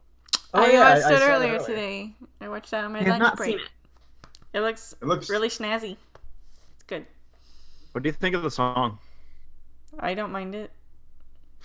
I've seen a lot of I mean, people. it's the same I've actually only song, seen people just say sung that. differently. I've seen people say that they like it better than the original. Oh. But I personally was like, it's cool. It's new. I don't know. I don't feel always... like it is better than the original, and maybe it's on par or just like a little bit. It's not better than the original. That's sacrilege. Yeah, thank you. Let's see here. Yeah, so that I like the art style though. It's very. It reminds you of like a comic book almost. Yeah. Wasn't it a comic first? Yeah, the Scrooge comics. Well, there was a Scrooge McDuck comics. Yeah. Yeah. I think why it has such a stylized look is I think that one of the head guys is from Teenage Robot, and that had a very 50s streamlined type of look. It did. Well, I think it's also some of the background items that have that dot matrix thing to them, dot matrix shading. Yeah. That too. Very reminiscent of comics. Yeah. All right. But yeah, I'm excited for the show. Well, isn't Lin-Manuel voicing a character in it? Yep. Yes. Fenton / Isn't he- Gizmo Duck. Cool. Yeah. Excited for I'm that. excited. Donald Duck is apparently going to have a huge role in it. Yeah. There's a funny video going around where it has like it's like this low budget Donald Duck talking to Scrooge, and he's like, yeah. I saw some clips. Apparently, Disney they installed like a money pit in one of their in their office somewhere, and I so like it. it's like a bunch of coins that like it's like a ball pit, except it's just a lot of big It's brilliant. coins That's amazing. that people can jump into. It looks like fun. I gotta say, I like the shorts that have been leaking out around YouTube. Huh? Well, I watched the shorts. They were. Oh, the shorts. I didn't hear the first part of what Matt said. I didn't either.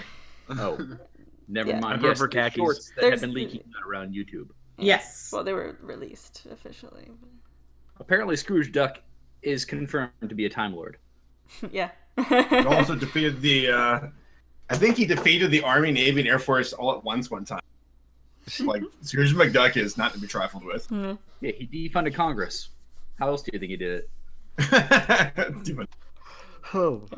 All right, shall we go to the next question? Ross Pitt is asking, have you read any comic strips? If so, favorites? Do you mean like comic strips, as in like Sunday funnies?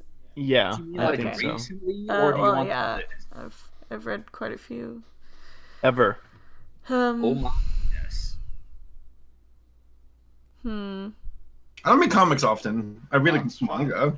There's Garfield, there's Dilbert, there's For Better. Calvin and Hobbes, baby. Calvin and Hobbes, classic. I thought they had There to get new was my parents had a book of The Far Side. Holy shit, Farside is brilliant. Yeah, Citizen, Oh, yeah, I love Far Side. those. Citizen Dog was great. My God, all of the comics I've read. Oh, there's this one strip that it isn't really that well known. It's called Sherman's Lagoon, and it's about a shark. Yes, Yeah. totally with you, Paleo.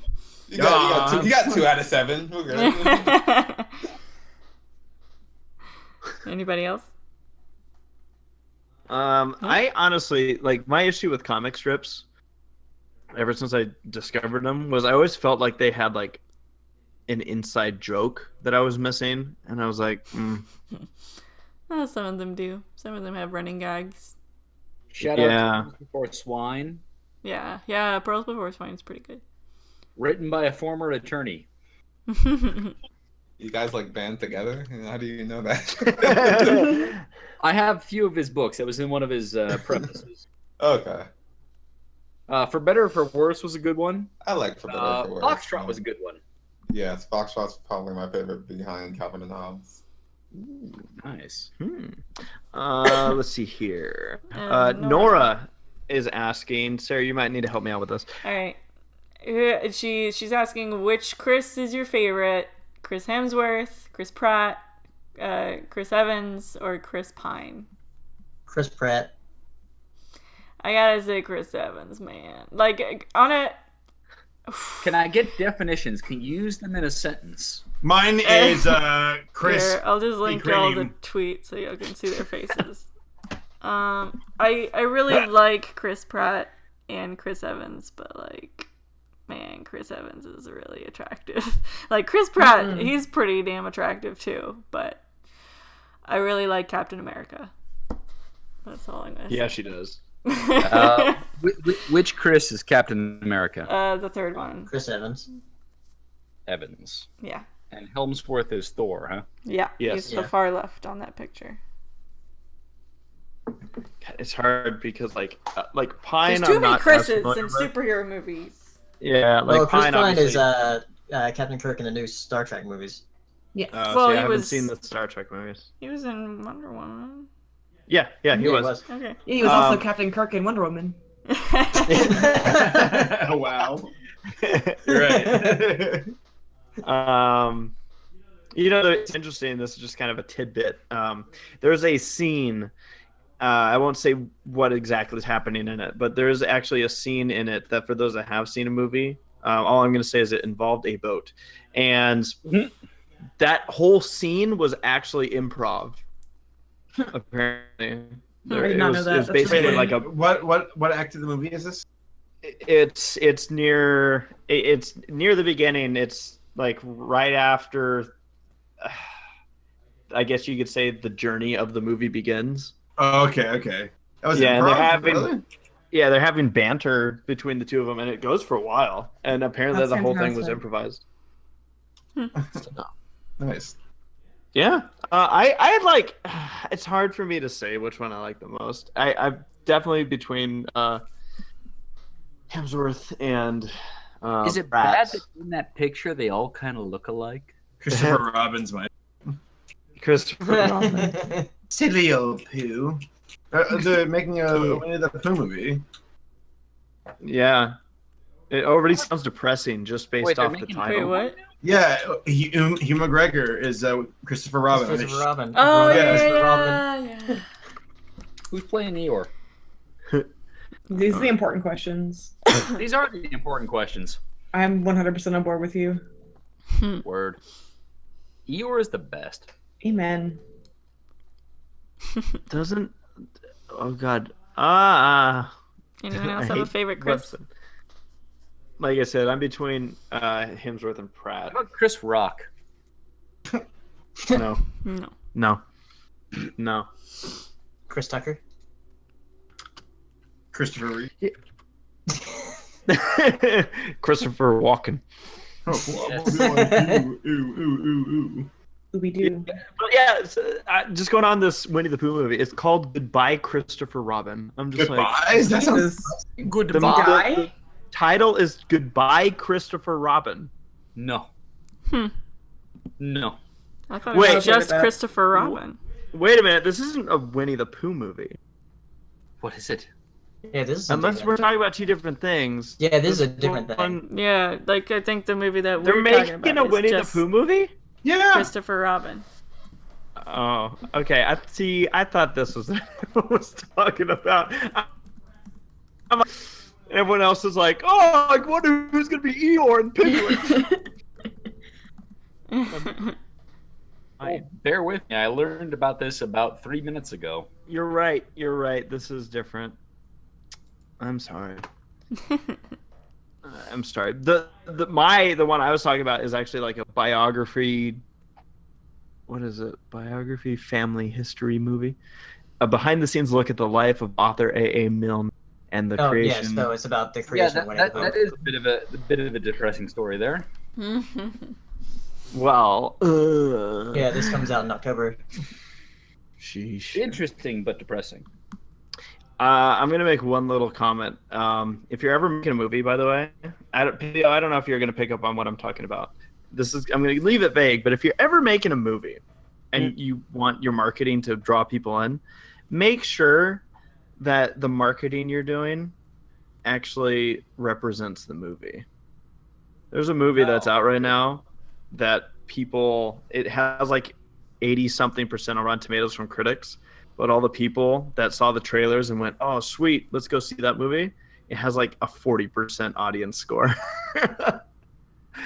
It's a movie that's out right now that was designed to look like, I don't know anything about it. Like, I don't know spoilers or anything. All I know is that it's a movie that looks like right now should be the current horror movie that's out. Okay. Can you see the name? It Comes at Night. Okay. Apparently, is it not a horror movie? I don't know. I don't know. All I've heard is that people came back and were like, "Fuck that movie." So what's your message to movie makers then? Is represent if you're gonna market a movie, make sure it's representing what people are gonna see. Otherwise, it's gonna piss them off. Yeah, there was How'd they do it wrong?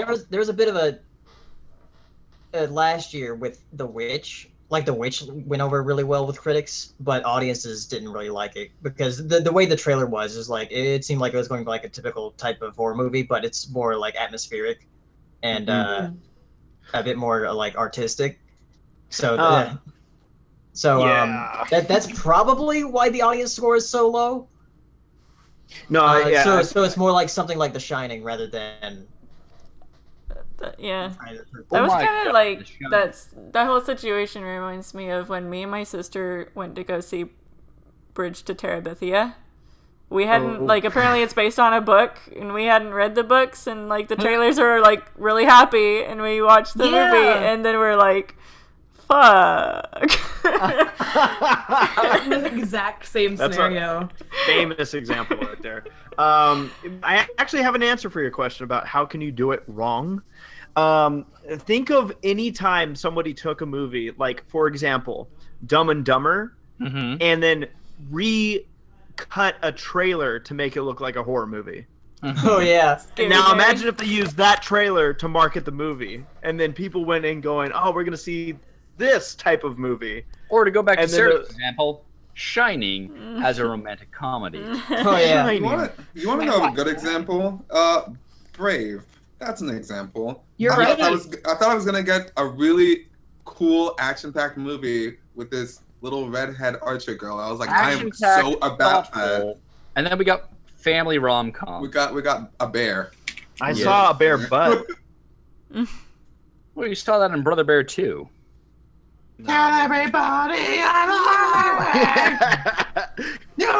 the Coda. Let's see here. Nikki I Diaz. missed my Edgar. Okay.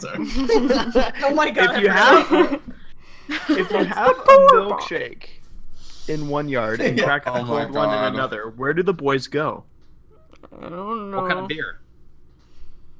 Well, the milkshake brought the boys to the yard first, so I'm a firm believer in nostalgia. So I'll say they'll go for the milkshake. It'll be a tough decision though. I'd go to the milkshake myself.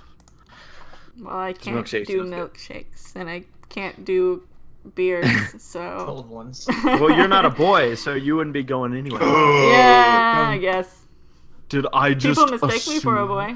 Does that count? I don't. Oh, a lot of people do, yeah. Huh. At least from behind, which is amazing because the behind. Anyways, Ozial is asking, what are you looking forward to at D23 Expo? I'm not going. Incredibles? But I want to hear some Wreck-It Ralph shit. I want to hear some news. I think we're gonna see possibly some stuff for Incredibles, maybe. I got a Tumblr friend who's going to D23, and they're gonna tell me all about the Wreck-It Ralph stuff if I hear about it. Ah, nice, good. Sarah's like part of the remaining fandom for Wreck-It Ralph that was like still like all 4 of us. they're waiting right now to. Yeah, you know what I heard actually? Dozens of us. So the Emoji Movie, remember that's coming out at some point this year. I don't remember. Yeah. I've heard people that are watching the trailers. I actually haven't seen any of the trailers for it that I can recall, but people are saying that it seems like it's kind of a knockoff Wreck-It Ralph type of movie. It Yeah, absolutely. knock off Wreck-It Ralph and Inside Out is what it is. Yeah, that's what I heard. Really? That's what I've heard. Lego Movie, Wreck-It Ralph, and Inside Out, like all wrapped into one shitty shithole of a movie. Okay, hang Shit, on. all of it. This could And either be the really shit good is Sir or Patrick. really bad. Oh, it's really bad. It's gonna It's be gonna really be really bad. It's certainly not good. That's for dang sure. I mean, I've Yeah. not been expecting much Totally, based it's on the good. trailers, Yeah. but realistically, looking at having heard that comparison, It's like they're taking bits of those movies, but it's almost like they just, I guess, don't really care. I you don't put them know. all in the blender and hit on. Yeah, it's like it's just like, oh, well, we'll just do this the easy way. We'll take a bit of that, take a bit of this, and then there you go. Slap it on, and then we're all gonna be remiss 'Cause, like, when that emojis, right? movie gets an 80% on Rotten Tomatoes. You watch. no. We will all be speaking a different tune when it beats out Zootopia in the box office. You watch your mouth. You take that back. Sacrilege. I would actually I be want to see Zootopia stuff. I want to see Zootopia stuff at D23. Zootopia trilogy. At least they might confirm like, yes, we're making a Zootopia 2. That'll probably be the most exciting news if they say that. I would flip in high crash. The one thing I'm That's disappointed right. about. You heard it here, folks. A Zootopia anthology series with no Judy.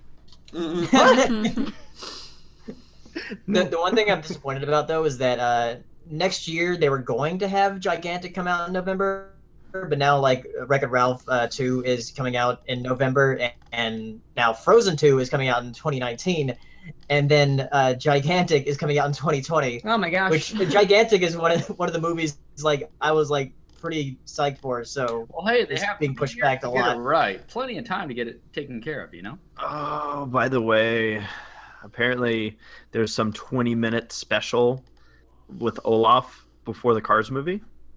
Oh yeah. Which is- I do have to go see Cars. Is it 20 Which minutes? is weird. Which is weird, by the way, because this is the first time that I recall them putting a Walt Disney animation piece in front of Wait. a Pixar piece. I Yeah, thought that's that was weird. before Coco, not before Cars 3. Yeah, yeah, isn't it? Yeah. Coco's yeah. Pixar too, so the same thing stands. Yeah. Okay, still. Somebody was predicting. Somebody I follow on Twitter that Coco is probably going to. You know bomb harder what? than You know what? I'm Dinosaur. sorry. You're right, though. That sucks. It is Coco that's getting that Yeah. 20-minute thing. I'm getting You're that right. vibe too, unfortunately. Yeah, I If feel like it's it's gonna gonna bomb, bomb. I Coco. yeah. Yeah. Much, so I don't know the desire to see it either. I mean, it's a Finite animation, I'll see it, but that's bad when Right. animation's like I have a hard time bringing it to it. mhm. Yeah, Wait, are why you why are you not surprised? interested? Yeah, Right. Book of Life, man. Book of Life beat it to it. That's- Yeah. Okay, fair enough. I Yeah. really Okay. don't like the designs of the skeletons and Me neither. Okay. It looks really lazy. Bones, no pun intended. Yeah, that's what I've heard a lot of people say. Saber, I got to ask you though. Like 6 months ago, would you have ever imagined? Let's move a little further back, maybe like 8 to a year ago. Would you ever have imagined when you knew that Coco and Cars 3 were coming out that you'd be more excited for Cars 3 than you were for Coco? Well, that's get ahead of ourselves. I mean, 2017 has not a 2016. Yeah, Last year animation was really great. I'm just saying that there hasn't been last year was just stellar. So this has been of a decline this year, but not a bad year.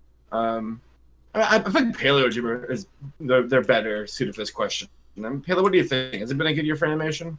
I mean, the best thing that's come out this year was Your Name, and that wasn't even released. So good. this year. Oh my god, Lego Paleo. Batman was good. Yo, Yeah, that's Lego today. Batman is Mhm. probably The only other thing I'm looking forward to, as far as like animation wise, this year is the next Lego movie, Lego Ninjago, just because it's going to have Lego humor in it. You don't want to see ponies. Love that kind of humor. Lego I humor I do want to see aside, ponies. Lego humor aside, for any of you that have not seen Your Name, It's go good. find it. Yeah. I really hope the MLP movie does well. I hope it's good. Like, I'm hoping it's good, and I'm hoping it does well. So, What is it? Paleo, you don't want to see, what is the name of that movie? The Big Bad Fox and Other Tales. That one that's made by the people who made Ernest and Celestine. Yeah. The thing is, like, it's probably not going to come out here for a long time. Yeah, I might get some Yeah. subs though. Yeah, it might. I hope so. I like the art style a whole lot. I don't know if it's a theatrical release though, so I don't know how soon we can get these subs. Yeah. so just to let everybody know, we're probably gonna go for another 10 or so minutes with the Q&A, and then we'll end the stream. So Okay. Pacific time will end right around 8 o'clock. Let's see here. Ozzy always got a question. I can answer this quick. Are you going to do a Bronies react to Equestria Girls specials, one episode, or all of the three? Our intention will be to do a react to all the Equestria Girls stuff that comes out. I haven't really looked at the schedule release. I don't know how that whole thing's going to work out, but we'll figure it out. They've already So, released in Poland. It's so weird. Well, the Oh, yeah. English we're ones are watching already that. out as well. That's right. That's right. See, Except for it's in Polish, so it's like. No, the English ones are also available. Oh, they are? Yeah. I Huh. watched them all like on Monday, Tuesday. One of those days. It's not today. I had to like restrain myself from singing the Happy Day song. Like, oh, I was so ready. So Drummer Shy has a question here. He asks, has any even has decided to use even go want to do look more like? Huh? Okay, Does next anyone actually question. know the proper answer to this? 12. What? I remember 42. answering this during a Q&A a long time ago. Mhm. The answer is, you've got to be kidding me. I've been further even more decided to use even go to do look more as anyone can. Can you really be far even as decided half as much to use go wish for that? Mhm. Okay. Okay. Just in case Drummer anyone's Shy wondering. also asks, since the success of Wonder Woman, will Justice League promise viewers success? I don't know. No. Like, I saw the trailer for Justice We'll League see. before Wonder Woman, and I was just like, meh.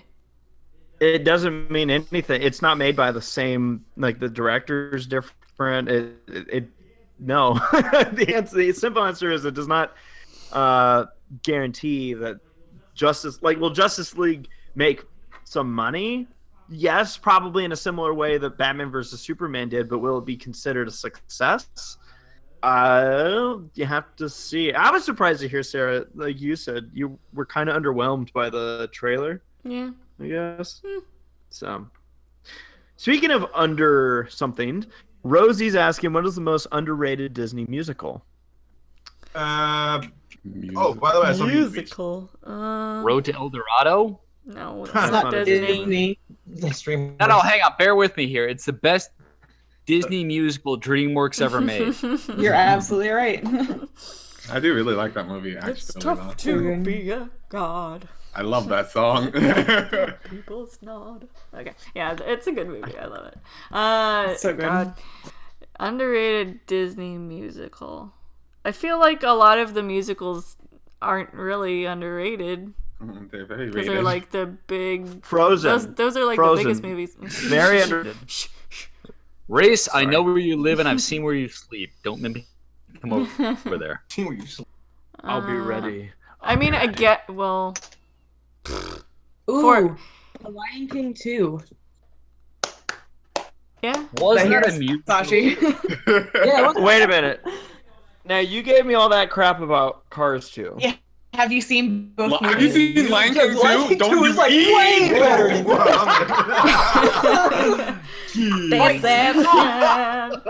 Disgrace. not Hiro even a Sashi just hit contest, an come on. octave I didn't know he had. Wow. Don't you realize Or if not The Lion King 2, then The Hunchback of Notre Dame. I'm Oh, gonna yeah. say I Lion love King. Yeah, I'm gonna say I Lion was King gonna for say the 1.5. Hey, sir. Lion Oh King my god. Yeah.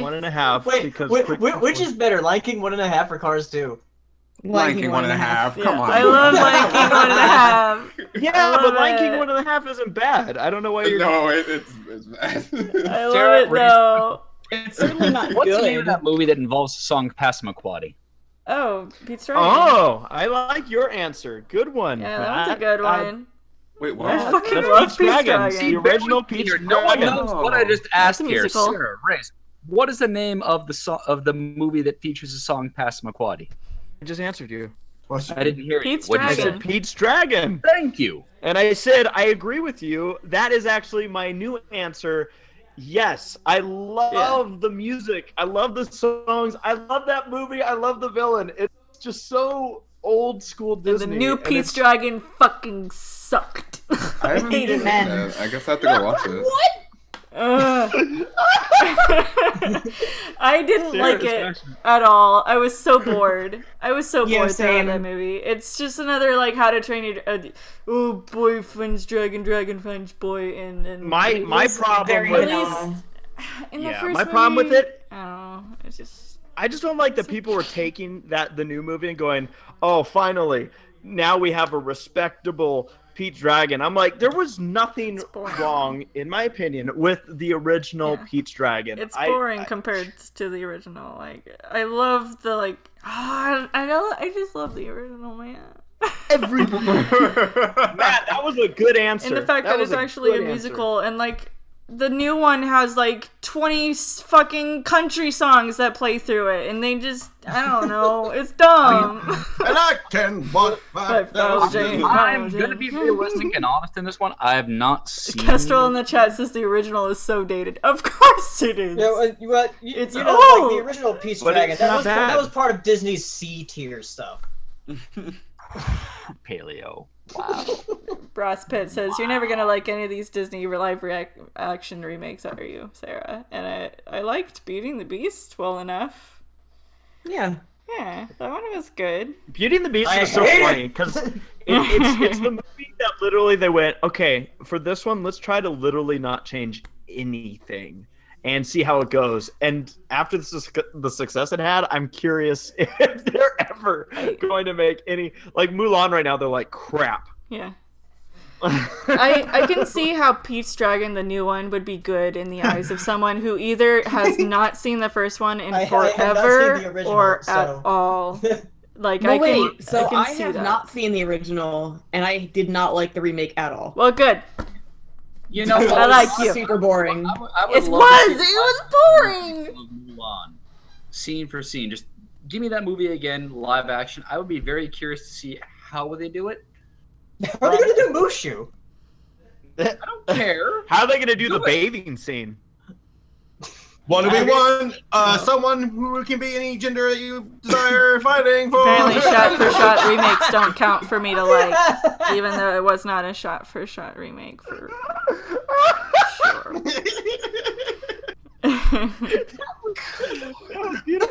Thank you. My man or woman or anything that make it bedazzle at the moon.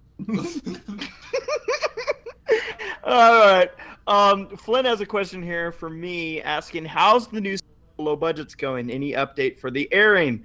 Thank you for asking, Flynn. It is well into filming stages.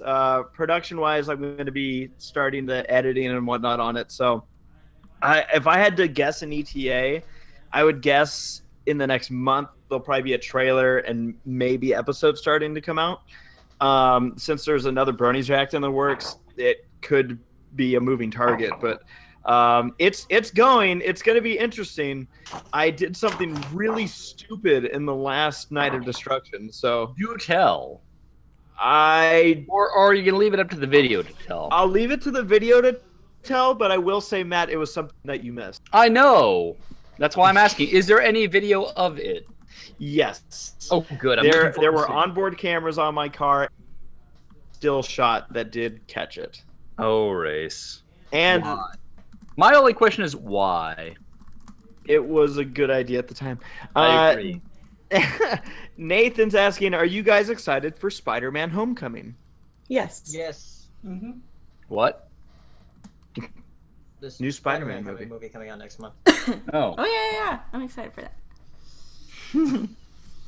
No Nathan opinion. also asks, if you could pick one book to be made into a movie, what would it be and why? Fuck. Yeah, it's Three already done. Musketeers, Like my only because obscure- all of the other previous movie versions of the Three Musketeers have been absolute crap. Hey, the Mickey Mouse one is pretty dope. You know what? Okay, fine. I'll give you that one, but Thank every you. other like live action version of Three Musketeers has been absolute shit. The Musketeers Okay, that's fair, miniseries, Musketeers miniseries was good, but I want to see a legitimate like Three Musketeers the book movie. Remember the candy bar commercials? You should get enough. For I think I wonder if anybody will do a movie version of Jurassic Park. I wonder. That would You be know- interesting. I think for mine. There's no way they'd get the scale right. But imagine if they made a Lord of the Rings. But Jurassic Park, though, for the dinosaurs, let's put Mario hats on them. Yes. Man, my favorite book that I want to be turned into a movie is so obscure. It's upsetting. But... You know, I'm not surprised. Granted, there's probably an old one, but first I want to hear Heroes. Oh, dude, no, I got another one too. But go ahead, Hero. It's Year of Impossible Goodbyes by Suk Neil Choi. It's about a girl living in 1945 North Korea. It's really good. I don't even like history, but the book's really good. I would love to see a movie of that, but ain't nobody here read that. I promise. But yeah, that one. I got one that's a bit more obscure, but it is one that came to mind. The Bible. It's the Riria Chronicles, spelled Riya. M-O-U-S. What can I say? It's completely fiction, but frankly, if it were made into a movie, it would probably compete with, if not beat out, Lord of the Rings. You shut How your dare? horror mouth. Then fighting words. What do you mean by beat out? In terms of box office revenue, if No way. The problem is, I don't think, has anyone else heard of this series? Like, I'm not saying it won't be good. Remember Aragon? Yeah. Oh god. No. Aragon was a fine book. No, hang on. I'll be surprised if anyone's actually heard of this. No. Yeah, I'm surprised. No. I'm not surprised you haven't. I don't know why you think it would be like competing with box office with Lord of the Rings though. Okay, so Lord of the Rings had the actual like the Lord of the Rings has like the familiarity with people as like this very classic like book Okay, series. so Lord of the Rings had the name backing it. In terms of quality of the story, I think this stands on par with that. That's okay. It's a tall order, and for those of you that are on the fence, I recommend looking up the book called Crown Tower or The Crown Tower. Yeah, go check it out. Completely unsponsored reference, but my girlfriend turned me onto it. Read the entire, most of the Did you say your girlfriend turned you on? Turn the next. Wait. But yes, turn the next page and keep reading. Oh. Highly recommend it. Personally enjoyed it. It has its own following, and realistically, so did Lord of the Rings.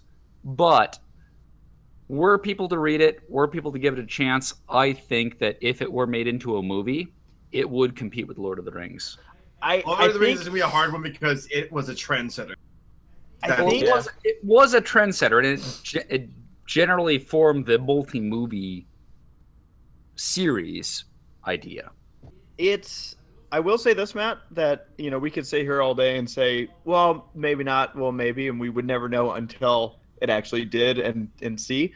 As with any answer, yeah. But I will say that when it comes to the box office, quality of story versus a household name, as much as we wish quality of story would beat the other, household name will always win. up the quality, because the problem is that you're going to have people that go and see the movie and then say, "Oh my god, it was great." But when you have a huge opening, like that's where the difference would be. True. It probably wouldn't open big, but if it was a great movie, great story, quality matched its story. I agree then with it you would- there. I would say with 95% of the time, name beats out story. 5% of the time, story beats out name. And frankly, I think you'd agree, Zootopia may have been that exception. I love the period of silence right now. All right, it's can I also say the mine thing is about that. It's before we also go a into a Disney diatribe animated about movie, and Zootopia? Disney is the name. Well, okay, what if Disney made the movie? Tell that to Okay. John Carter. Yeah. Well, I'll give you. If it's made by someone like Disney, it's got a chance. It has the backing necessary to give it the bump that people want to see it. If it's a movie that's backed by Disney, I think it would get people to at least be interested into what the heck is it. But then you have movies like, because some people could argue, oh, the BFG was a fantastic movie series. It may have been, but or yeah, book series, excuse me, book series. And then- there are so many variables that go into what is a successful movie. Part of it is the story. A good chunk of it should be the story. But there's also who produced it, where it came from, who are the fans that are backing it, what does it get coming out of the gate, how does that spread into the general population?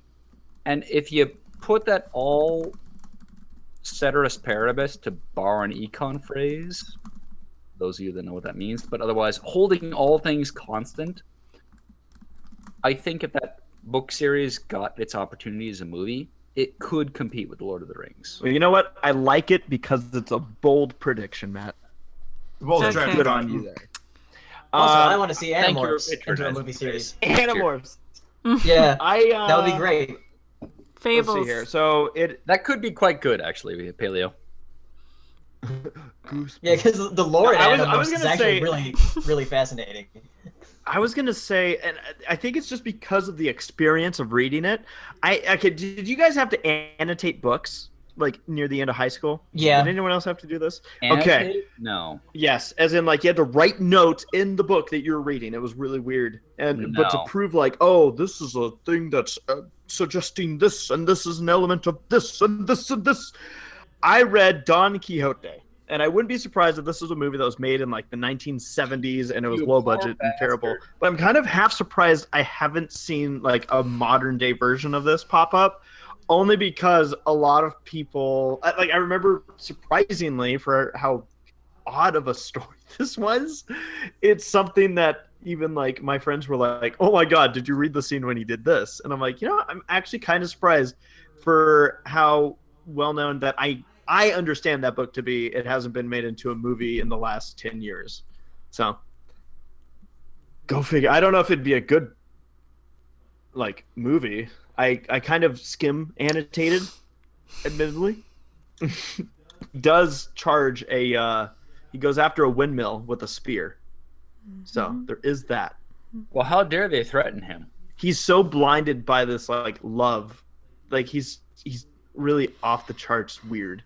And it's all about like this platonic love he has for this woman that I don't even remember if she exists. But Wait, platonic love?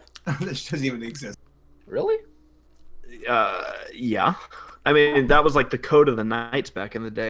I will not touch her or her privates. We have. I'm gonna answer one last question here, and this will wrap things up. 10 minutes to answer that last question. What? It took 10 minutes to answer that last question. Hell yeah! I was Nora saying Fables, asked and that's me- all I'm gonna say. Nora was asking me, "Why do you like Hayseed Turnip Truck?" Can anyone else 'Cause in he's this the best. group answer? Hey, Mary! Done. Done. Is it because he's like Mater and you like cars more than everyone else here? Lay it on us, Sarah. I mean, I like Casey Turnip. He's just a funny character, and I guess the redneck kind of comes into play. Like, it's just a funny. I don't know. Yeah. Rarity's legs were quivering when he showed up. Yeah. That's all I'm saying. Yeah. Yep. Well, that's going to be a wrap here on the Semi Perfect Podcast. Really? We're calling on that? Stay cool, everybody, because it's getting hot. I don't know how all you guys are living, but most of you have more humidity than we do, including it's Matt very right hot now, here. apparently. I feel Yeah, sorry so stay for cool. to have any more humidity than we do. Keep hydrated, drink lots of water, and be safe out there in the hot. I know Sarah and I are going to be braving the 110-degree weather out here over the next 2 weeks. We will be back on, let's see, should it be the 28th of June? Yeah. So that will actually be 2 weeks before the Crystal Mountain PonyCon. So I'll do a little bit of a setup for that convention once it's closer. In addition, at that point, Bronies React will have already been out. We'll also be deeper into the work with the newer Bronies React. So a lot of stuff to come with that. Of course, questions, movies, we'll be talking about all the good stuff. And again, want to thank all of the podcasters for joining us tonight. Yep. Word. And everybody that's in the audience, thank you for viewing. We and love you guys. Apologies to because we missed a lot of questions because we ran a bit long. So we're gonna try next time to answer a lot of questions. Indeed. So Like have a good more night, than everyone. 5 questions. Good night. I said have a good night. Good night.